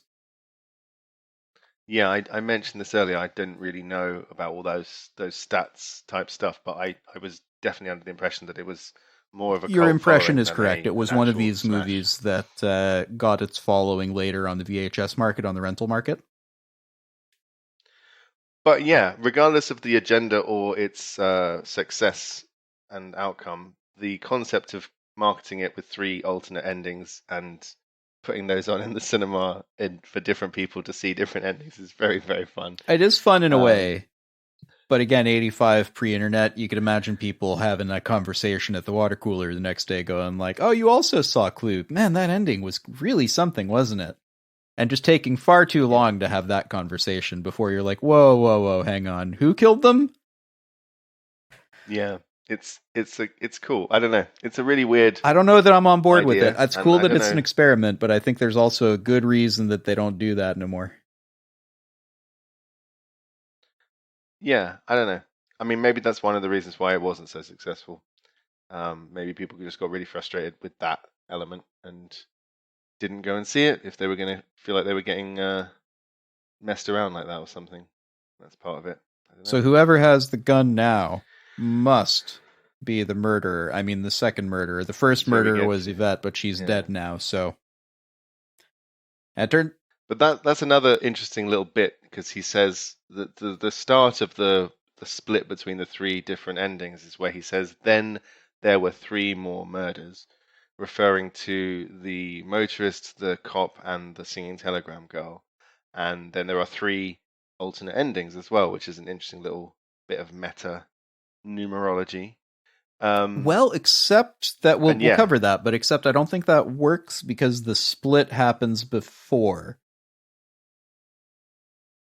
The split in the version I've seen, he always says, and then there were 3 more murders at the beginning of each Oh, well, I guess the version I saw might be different, ? Because the version I saw, it's when he turns back on the electricity on the main breaker. It goes back to that moment and then continues forward. I remember that it's always, he says, then there were 3 more murders, and that's how it repeats each time. Maybe I saw a different version. Recap up to that maybe point. I saw a different version, but I watched it literally today. So, okay, yeah. I think I'm remembering it right. I remember that because the only reason I remember it so well is because it does repeat over and over again, and it's always. He might say that I didn't make any particular. There were 3 more murders, but it doesn't matter. There were 3 more murders, and as you say, he does talk them through. And I think you're doing the version where everyone's involved. No, this version is Scarlet. Does some murdering. Oh, this is pure Scarlet. Well, no, it's Yvette did. Because Yvette did few of them, Scarlet, and then Scarlet did the others. But Scarlet also hired Yvette. She was one of Scarlet's employees, quote unquote. And she would have gotten away with it too if it weren't for these meddling other people. Yeah. There's just one thing I don't understand, Alex. One thing? Yeah. Yes, that's the joke. This is again part of all that. I don't have anything after that again. Like I tried to be funny. I can't be funnier than them. They're so funny. They're so good. These are some of my favorite jokes towards the end here. So there's just one thing I don't understand. One thing. They do that multiple times, and there's also to make a long story short, too late. I love that joke. That's a very good one. To make a long story short. Turns out, though, she wasn't a communist. Communism was a red herring. Another good joke. Also, there's so many. The pace of the film really picks up at the end, and they really start to go. It was frenetic before. Now moment, it's completely. Everything starts going off the wall. And they are throwing the jokes at you at such a pace you can't even. I could keep up. It's just I just had to pause occasionally to allow myself to laugh. Every line is a joke, just back and forth, constant banter, and everything's so frenetic, like you say. And the Like him running around the house and all of it is just mad. Yeah, so Scarlet appears to be threatening them with a gun that is not cocked. So, surprised the Colonel didn't spot that. Maybe he's just not very good at being a Colonel. Maybe he's just not very good at his job. Now it's cocked, money so she knows how to use a revolver. So she cocks it back, holds the trigger down, so all she has to do is let go of her thumb and the thing will fire. It's just that there's no more bullets in the gun, though. Yes, and they have to count them. And there's another brilliant moment of comedy, and it's like this parody of how many bullets are there? Clint Eastwood. How many bullets are there? Come on now, counting bullets is a trope. We can do this. Okay. I believe in us. So there are 6 bullets, and 1 goes into the chandelier. 2 go into the door, right? Or is it just 1? We don't know. We know. 1 kills the singing telegram girl. Right. So we know 1 kills the singing telegram girl. We know 1 goes into the chandelier. That's 2 of 6. We've got 4 left to account for.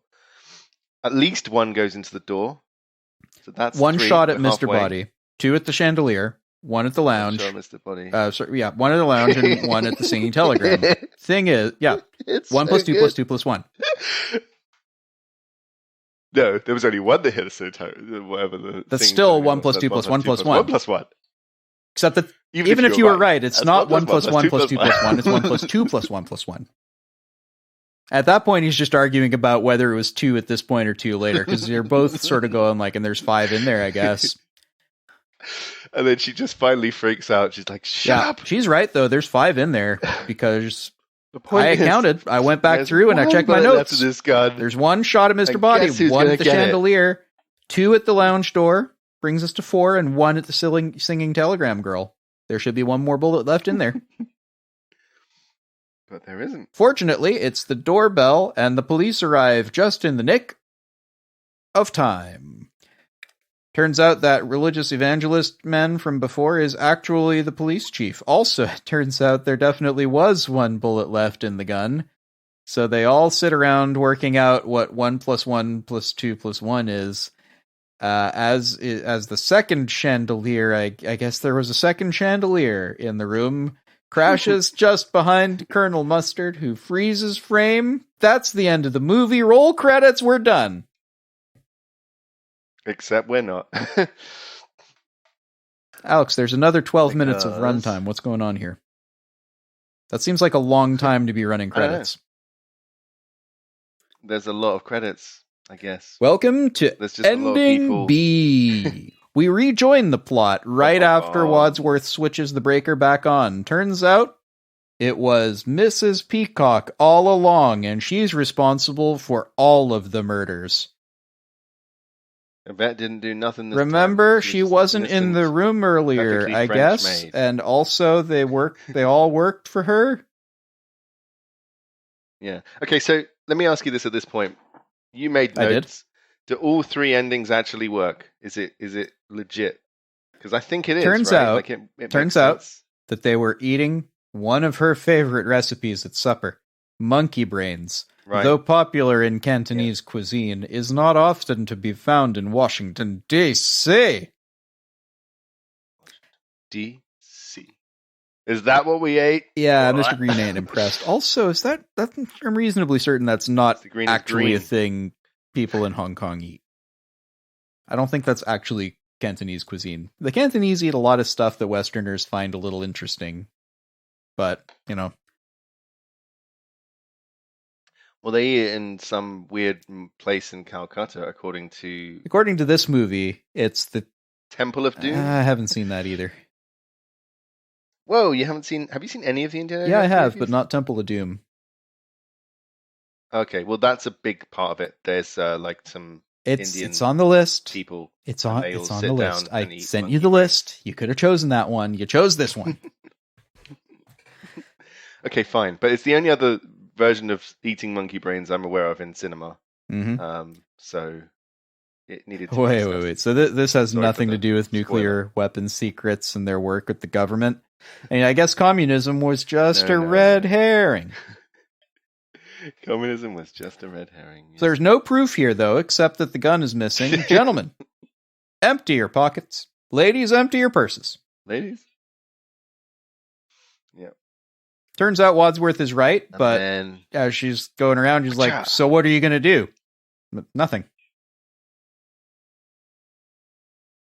Wadsworth isn't going to do a thing. No. Except congratulate her on a job well done. Yeah. Thanks for getting rid of those guys. I don't like murder, but that's okay. Those particular people were assholes. Time for a sing-song. Let's pile the bodies in the cellar, then leave one at a time and Lock pretend it. none of this ever happened. Yeah. Except aren't the police coming? Ah. Why? Nobody's called them. Oh, right. So Peacock leaves first, and they start singing For She's a Jolly Good Fellow in quite lovely harmony, I have to say. It's like these folks can sing. And Mrs. White does her little, I don't know the word. What's the word for high-pitched singing? Not soprano, the opposite one. No, soprano's high pitch. Soprano's the highest Oh, it is? register. Okay, below cool. that is mezzo-soprano, which means below soprano. Sure. Well, whatever it's called, Mrs. White does do the very high notes. That's right. And when they all cut off, she's still going. And it's another little joke that I thought was very good. She's like, la, la, la, la, la. And they're just like, you just stop. Alex, and leave wait. like, there's just one thing I don't understand. Are you really not gonna? All right, that's fine. One thing. Oh, I'm sorry. One thing. I was too lost in the actual conversation and forgot the callback again. Was Wadsworth working for the FBI this whole time?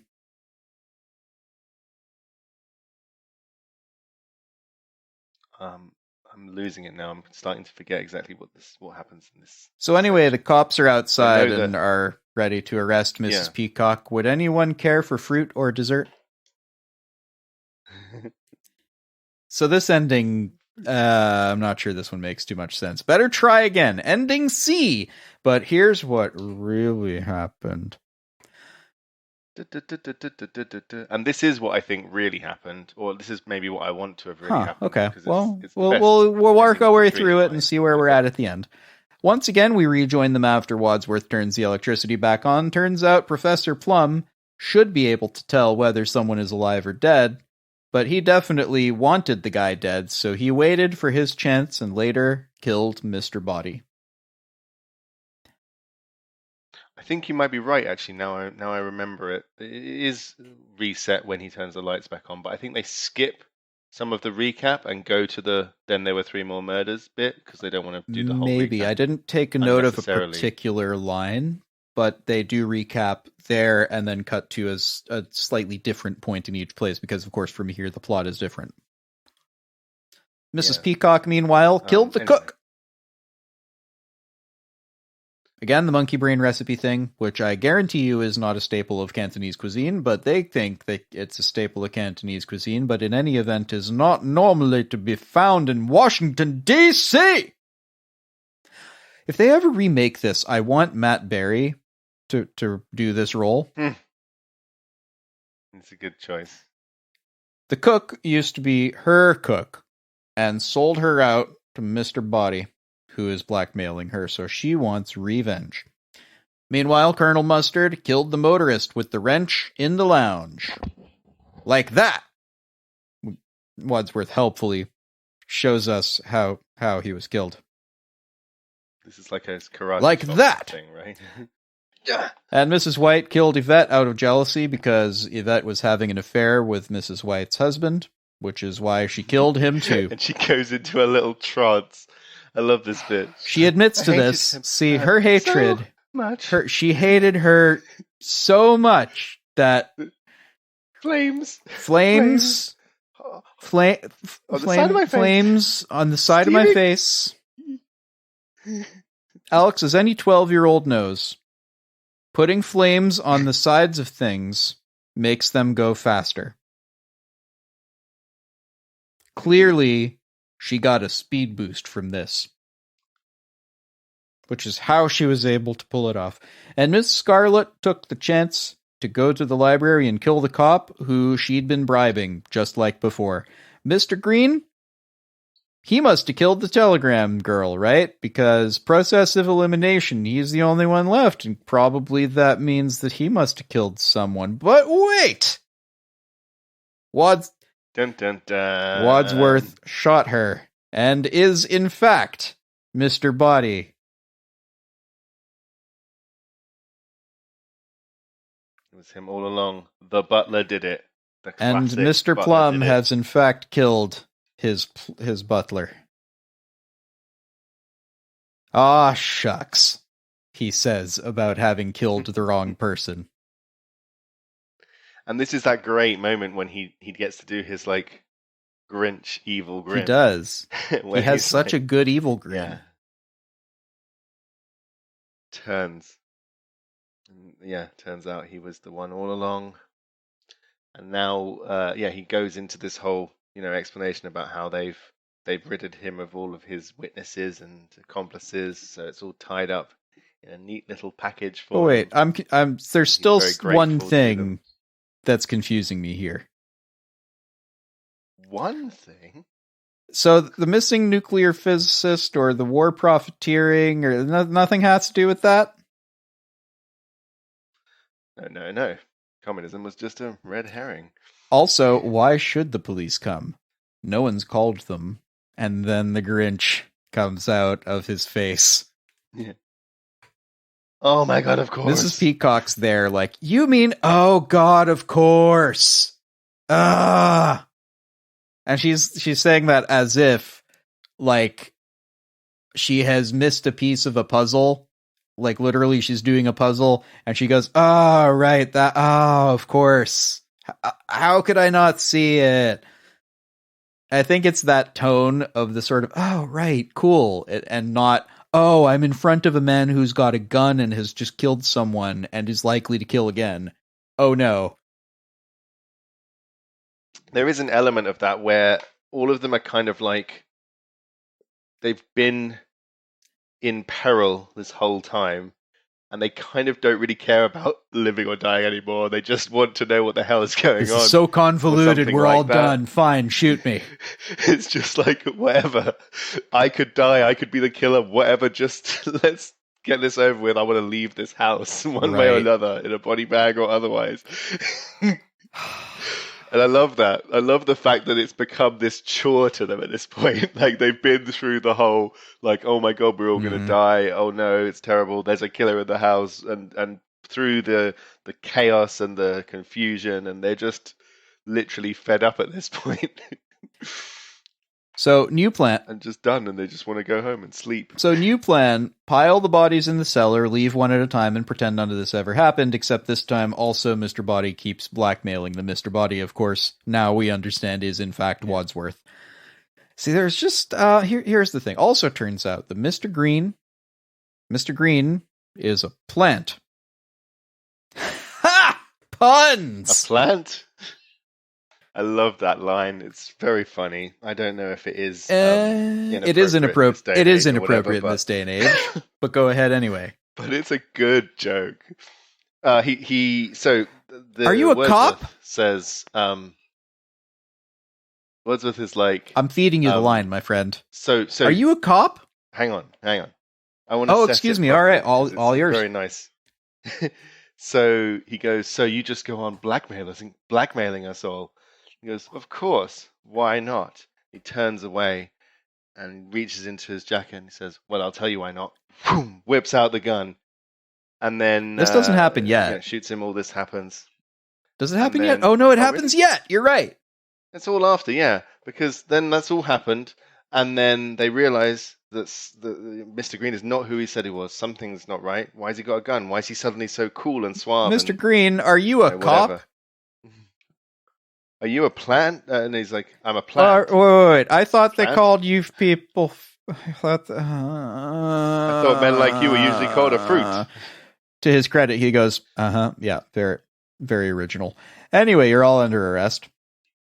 Yeah. So, they're all guilty of murder except for him because he killed Wadsworth in self-defense in the hall with the revolver. Now I'm gonna go home and sleep with my wife. Sleep with my wife. Roll credits. Go America. And shake, rattle, and roll plays, which is brilliant again. And again, back to the music. There's some really great. It's a good soundtrack. Old 50s, rock and roll music. I can't remember what the song is when they first walk in, but then there's that during the whole drunk party scene where they're all kissing corpses and so on. They're playing that. What is it? I don't know the song. No. Oh, life could be a dream. Oh, sure. I don't have the rights for that song. Stop singing it. I didn't do enough of it. I appreciate that. Name is fine. Everyone heard the song. It's fine. This stuff makes me so nervous. Thank you. I'm stopping. But it is very much in my head now. And it's in mine too. And I'm going to need to wash it out with something soon, but that's okay. It's a good song, and it's a good soundtrack, and there's lots of nice music throughout. Ask me questions about my experience with the movie. Well, I think we've established that you did enjoy the movie, generally, broadly speaking. Yeah, I kind of liked it. Especially the French accent of the waitress,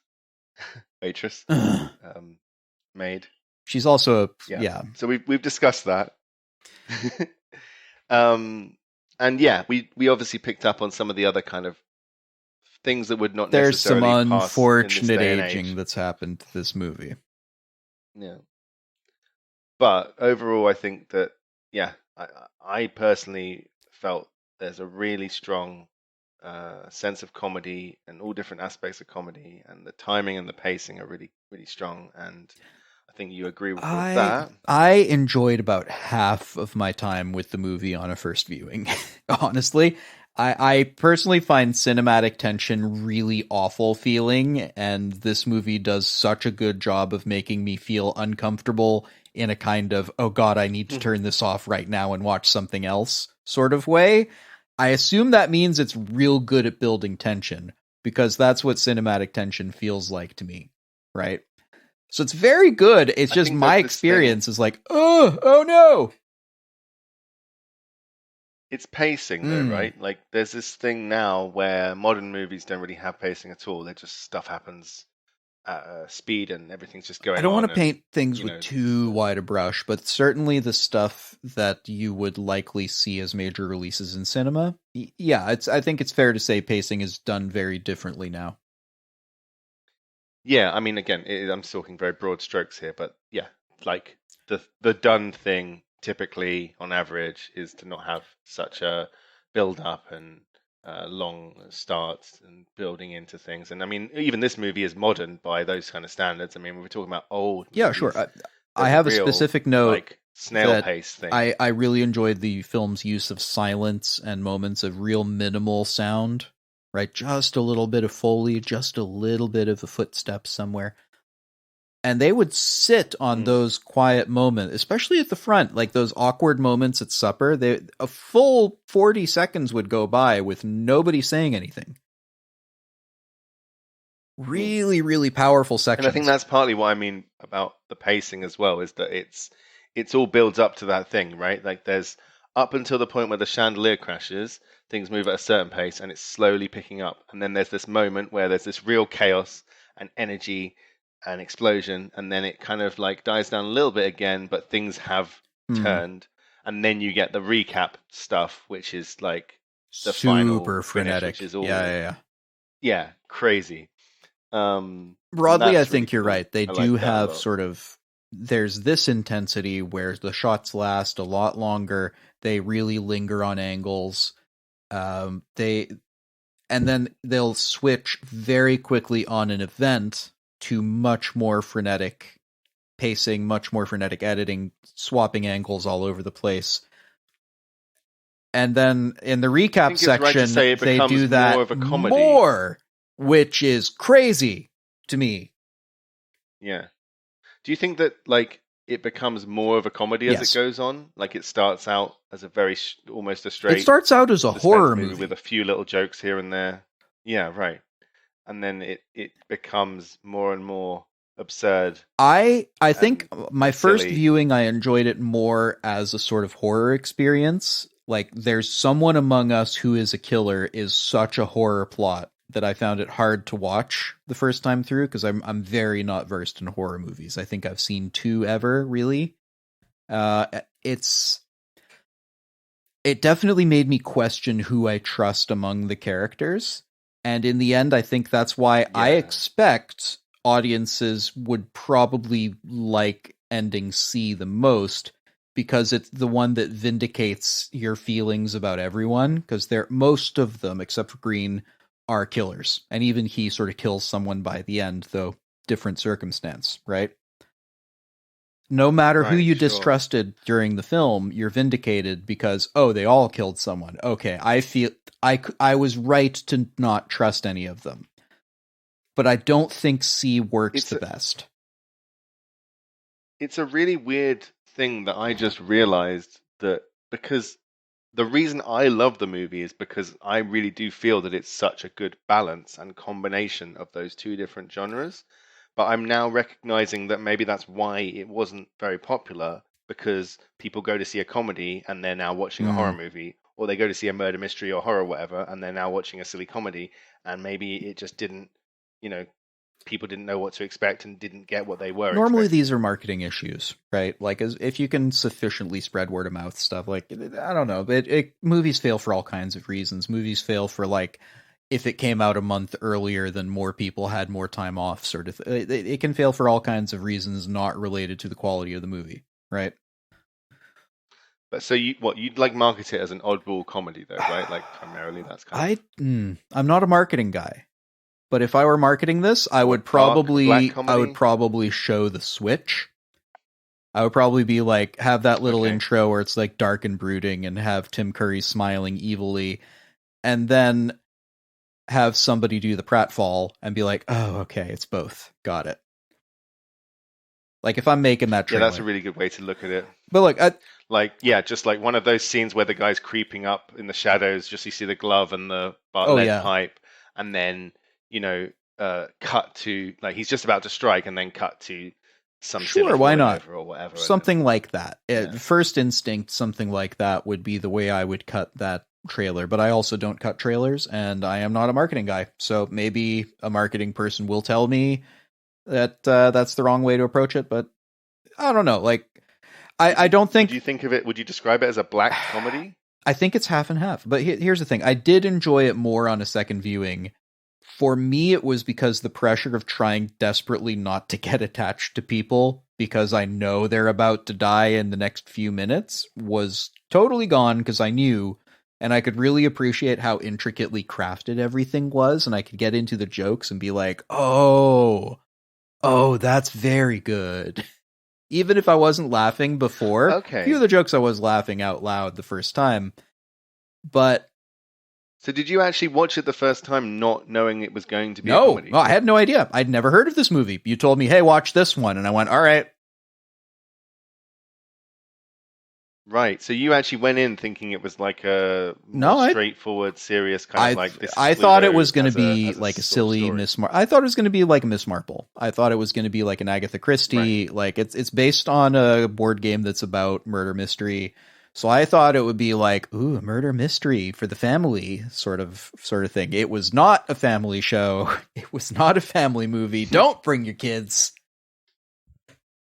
Not really, no. But you know what I mean? Like you could get it's a family board game, and I am surprised that the publishers of that board game were cool with this movie.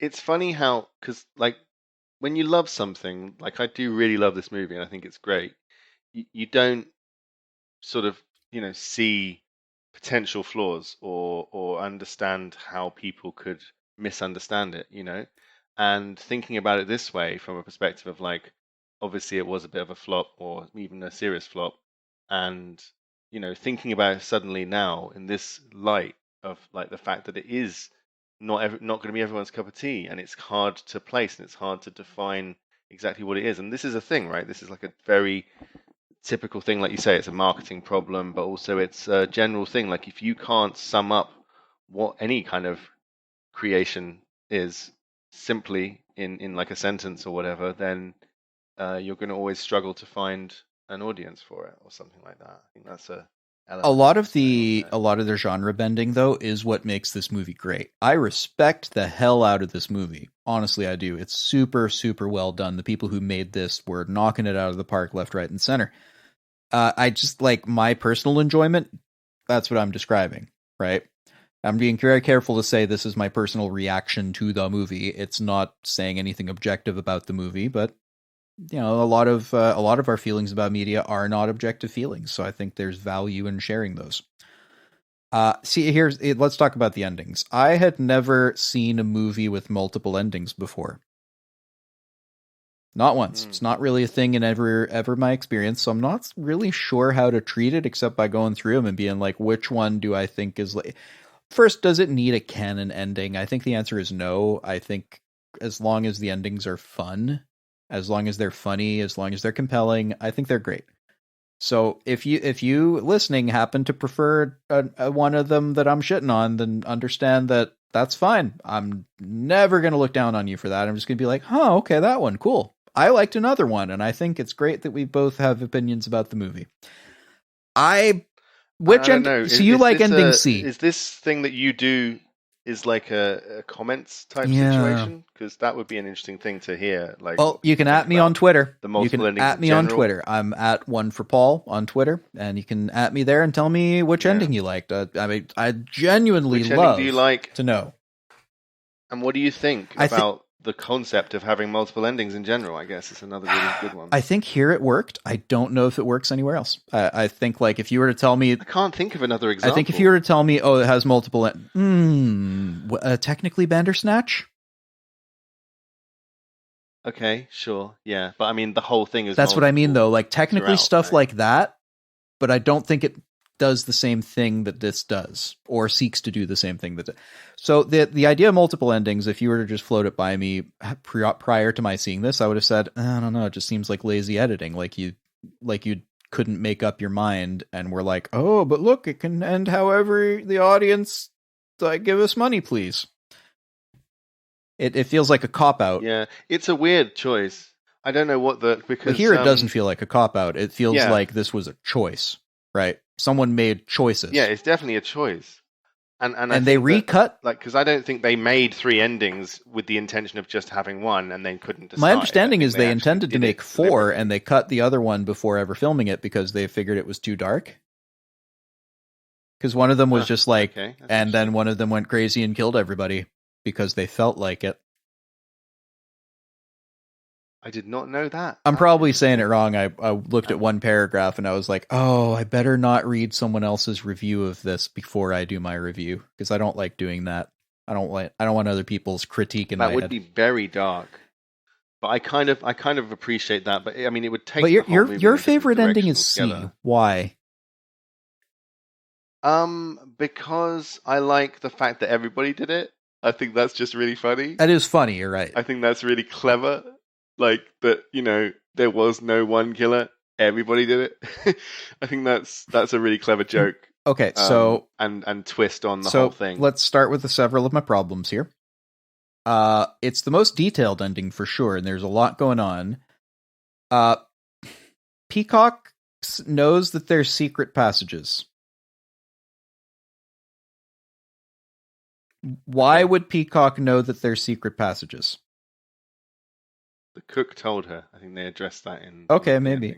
So Plum... Well, no, they addressed that in ending B, but not C. Maybe in C too. Or maybe it's... Plum... Is it Yvette told Scarlet? I don't know, but that's how they explain... Because they know those people, that's how they explain them knowing about the house. Plum at one point is incapable of carrying Mr. Body's body without help, so why am I believing that he can solo carry the guy to the bathroom? Fair. Mustard killing the motorist doesn't make sense to me either. Because you could explain the Plum thing where maybe that was fake and he was covering his tracks. Not explained in the movie. I'd have to stretch for that one. Mustard killing the motorist, same problem I had with Peacock, because why would Mustard know where all of the secret entrance? He knows a few of them, but not all of them.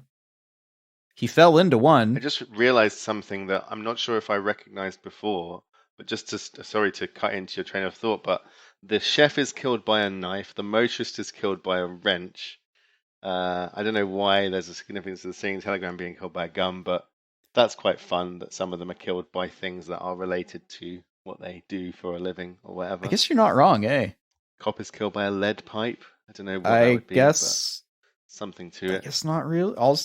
Maybe I there's don't- something to it, but definitely the chef is killed by a knife, and I remembered it that it was the kitchen No, knife. it's a but dagger. I appreciate that it's obviously the dagger because that's the Cluedo thing. But no, like But definitely the motorist is killed is- by a wrench, which is like Sure. a mechanic's. And thing, as we right? all know, everybody who I don't drives know. a car is also a mechanic. Right. But yeah, Mustard killing the motorist doesn't make much sense to me because of, again, why does Mustard know where all the secret entrances are before he falls into them? Yeah, I think because he found it. He didn't find it before. Right? He found He found it before, later. Earlier He found in it the after. story. After the motorist died. Okay. So why? So he had to know, but like he doesn't know somebody in there. The only person he knows in there is the motorist, and I guess also Scarlet. But Scarlet wouldn't know. But I guess what do you Yvette think- would tell her. But that's you not a think the thing in this Scarlet ending ending. is the That's not a most- thing in this ending. It's a thing in ending A. So I think what's happening when people say they like C is they're taking all of the stuff that made sense in A and they're like, I remember that as an ending. So you end up with like this meta ending that takes stuff that isn't in ending C, but sort of transposes it in and lets it float around. But here's the fun thing that I liked about these endings. It's that when they kept doing the recap, they went, don't you see who wasn't there? And as an audience member, I was like, wait a second. I was like 20 minutes ago, we were there. Who wasn't there? And it's not a trick question. Yeah. There's a person who wasn't there, and I'm being asked as an audience member to remember, and I cannot remember because it's been frantic, and the panic that they caused in each other, I guess, also affected me. Yeah, memory's an interesting thing. There's an episode of The American Office where they have one of the major characters and the rest of the cast, the rest of the characters, are trying to remember whether or not he has a mustache. Yeah. And as an audience member, you genuinely don't That's know. it. You just That's can't it. remember. Why that would you have point. paid attention to They're that? saying like, does he or not? And they're making them take a vote and trying to decide. And I mean, I remember every time I watch the episode, I take a punt. I never know. I can That's never so remember. interesting. And I watch this show, and this is like 6 seasons in or something, and you're just like, how can you not know this about that character? He's a major character. He's in the show like all along. And I think that's a really Memory clever is like half which is suggestion. playing with totally. Playing with what the audience knows and playing with what characters know. And that's again another big trope of especially like murder mysteries and crime. Further problems with C. Further problems with C. Yvette is the one that... So look. Mrs. White is the one that kills Yvette in this version. Yvette, when she goes into the dark room to speak to the person who strangles her, comes up to her as like a trusted person. We have previously established that Yvette and Mrs. White hate each other's guts. Why would Yvette approach her in an unguarded manner like that? Also, how did Scarlet get into the library to kill the cop? She did not have the key. Is this? Oh, This is C, right? Still, but in C, she kills the cop. In A, she kills the cop as well, though, right? In A, Scarlet does all of them apart from the ones that Yvette does. So that's still the same problem. No. She doesn't kill the... Scarlet found doesn't kill to the be cop. most Yvette kills... realistic. Oh, no, Yvette's dead by the time of... Might still be a problem in A, you're right. I don't know. Like, so let's look at A. Like, I wrote them down A, B, C. So now we're starting with the end here by accident. Let's start with B. Well, that's another thing I was just thinking, because you brought up a really good point that like C comes last, and then sometimes you're using some of the stuff that's established in the other alternate endings. But also C And says, that's an but interesting here's way, what 'cause they really put it happened that way, right? when it's introduced. They had a choice, obviously, of which one they wanted to put first, second, and third, and they put that C at the end. So, maybe these are just No, you're right. That's an editing choice. writing When they blunders. decided to recut it for VHS, they didn't just go, all right, that order. An editor had to make that decision. Yeah. So ending B, I think, is pretty outlandish because this is just Mrs. Peacock killed everyone. She would have had to know where all the secret passages are, and she was there to kill her cook who sold her out. Why would the cook tell her anything?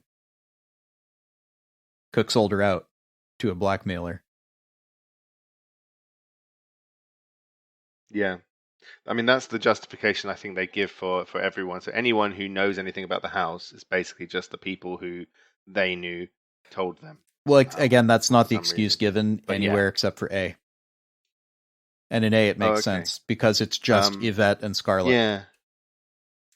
And they don't in really. C, I mean, nobody's. don't go into. We're not told that anybody's communicating. We don't know even that Yvette and Scarlett are communicating in C. We can make that assumption based on what we know from A, but.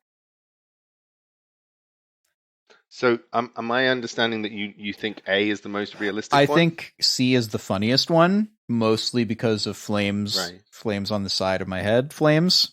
I think that's just so good. I'm glad I saw it. It's the most detailed, and it's got that sort of Yay America bit at the end, and I think American audiences like a happy ending. So I think C is probably the most popular one, but I think A makes the most sense. B is just like, listen, there's Peacock would not do any of that. She is a tiny old lady.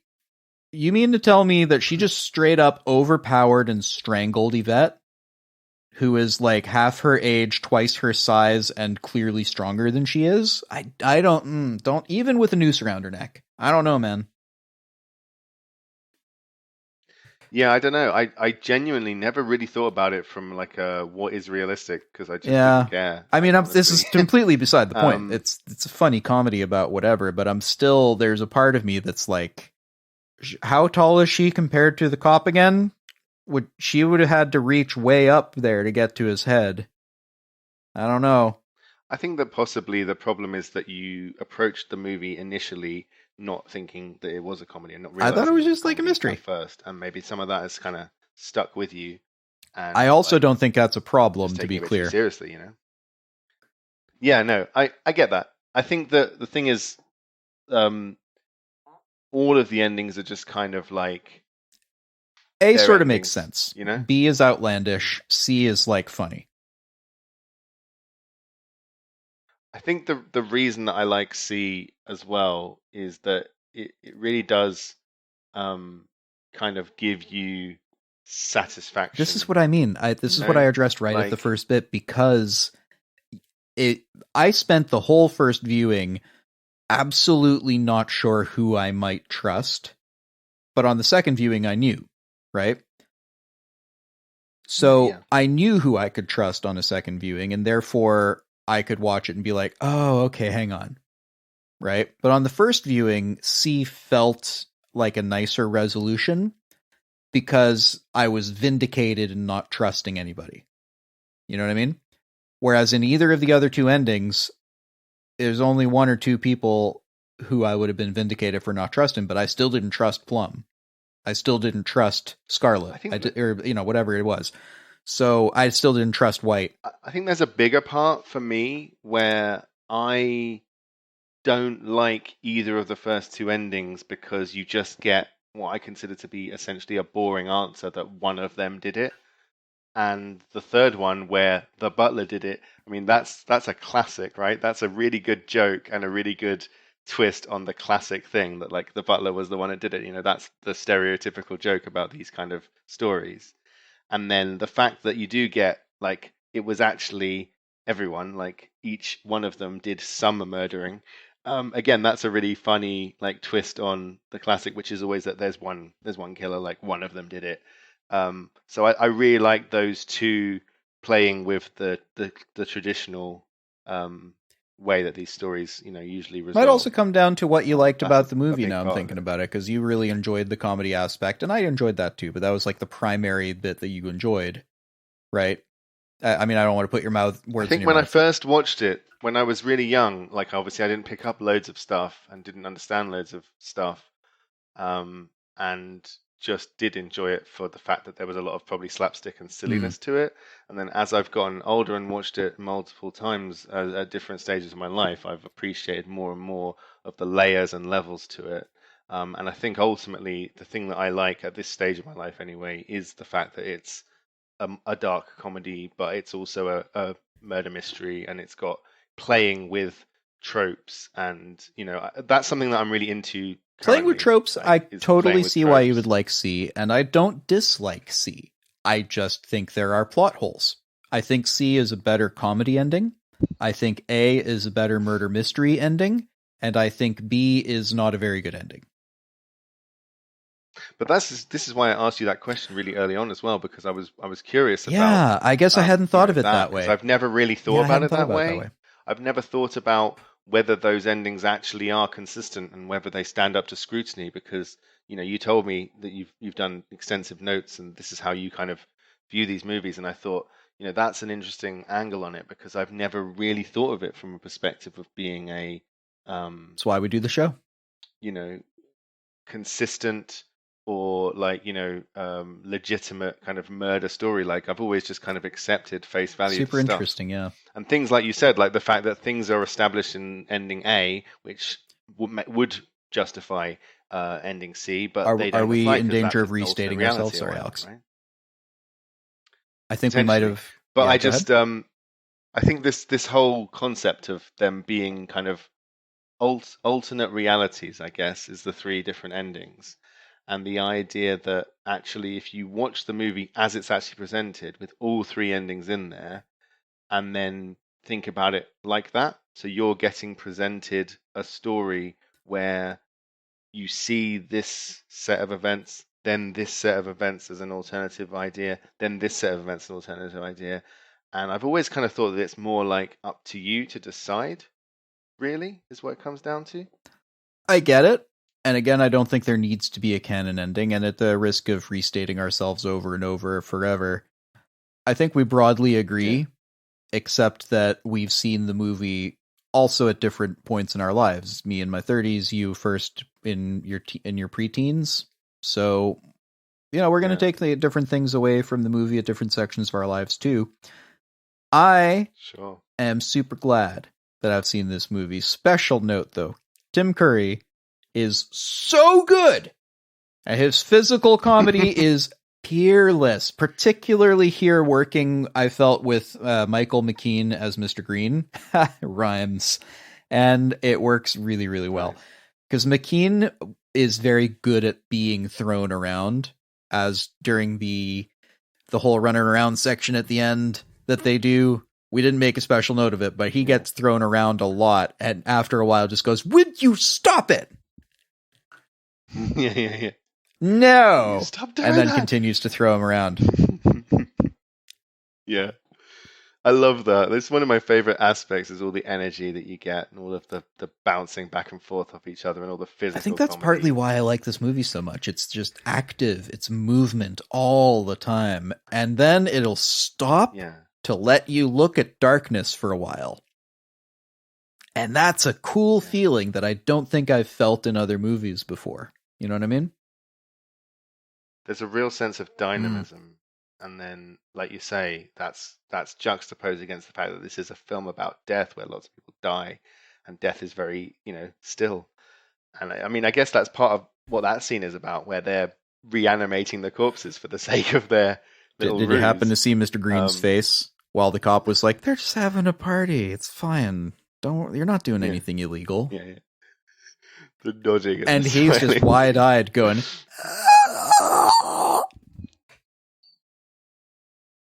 But again, going back to the endings, I think that is a big part of it, is that you can kind of pick and choose. So you can even, in your mind, in your own little headcanon, I think what have elements of ending A with ending C. I think what it is ultimately, buddy, is the endings are not endings; they're options. So you, as an audience member, what they're telling you is like, it doesn't matter. Choose one. It's like the mystery is not about resolving the mystery at the end. It's about the whole package and getting there, right?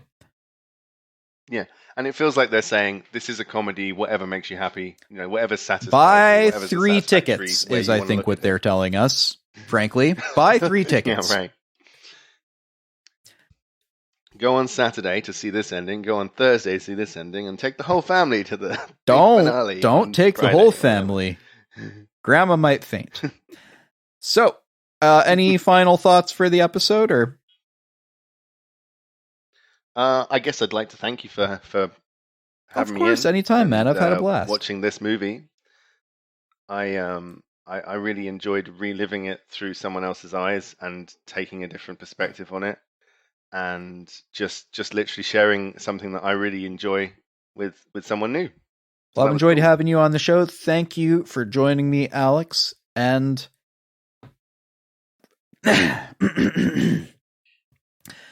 well, I've enjoyed having you on the show. Thank you, Alex, for joining me. And thank you, audience, for listening. If you would like to help out the show, then go to patreon.com/oneforpaul, where you can help out the show for as little as $1 a month. Or if you can't help out financially, that's fine. Why not throw me a tweet on Twitter @oneforpaul? Or just tell people about the show. If you enjoyed it, maybe recommend it to a friend. That's honestly the biggest thing you can do to help me out. I would really appreciate it. Alex, thank you for being on the show. Thank you for having me. And we'll see you next time. All right, we can stop the recording there. Cool. Did you want me to do another, that question about, do you want me to do anything else again for the edit or something? Or anything like that? No? You good? Okay, I'm going to click stop and hope this really does save. I'm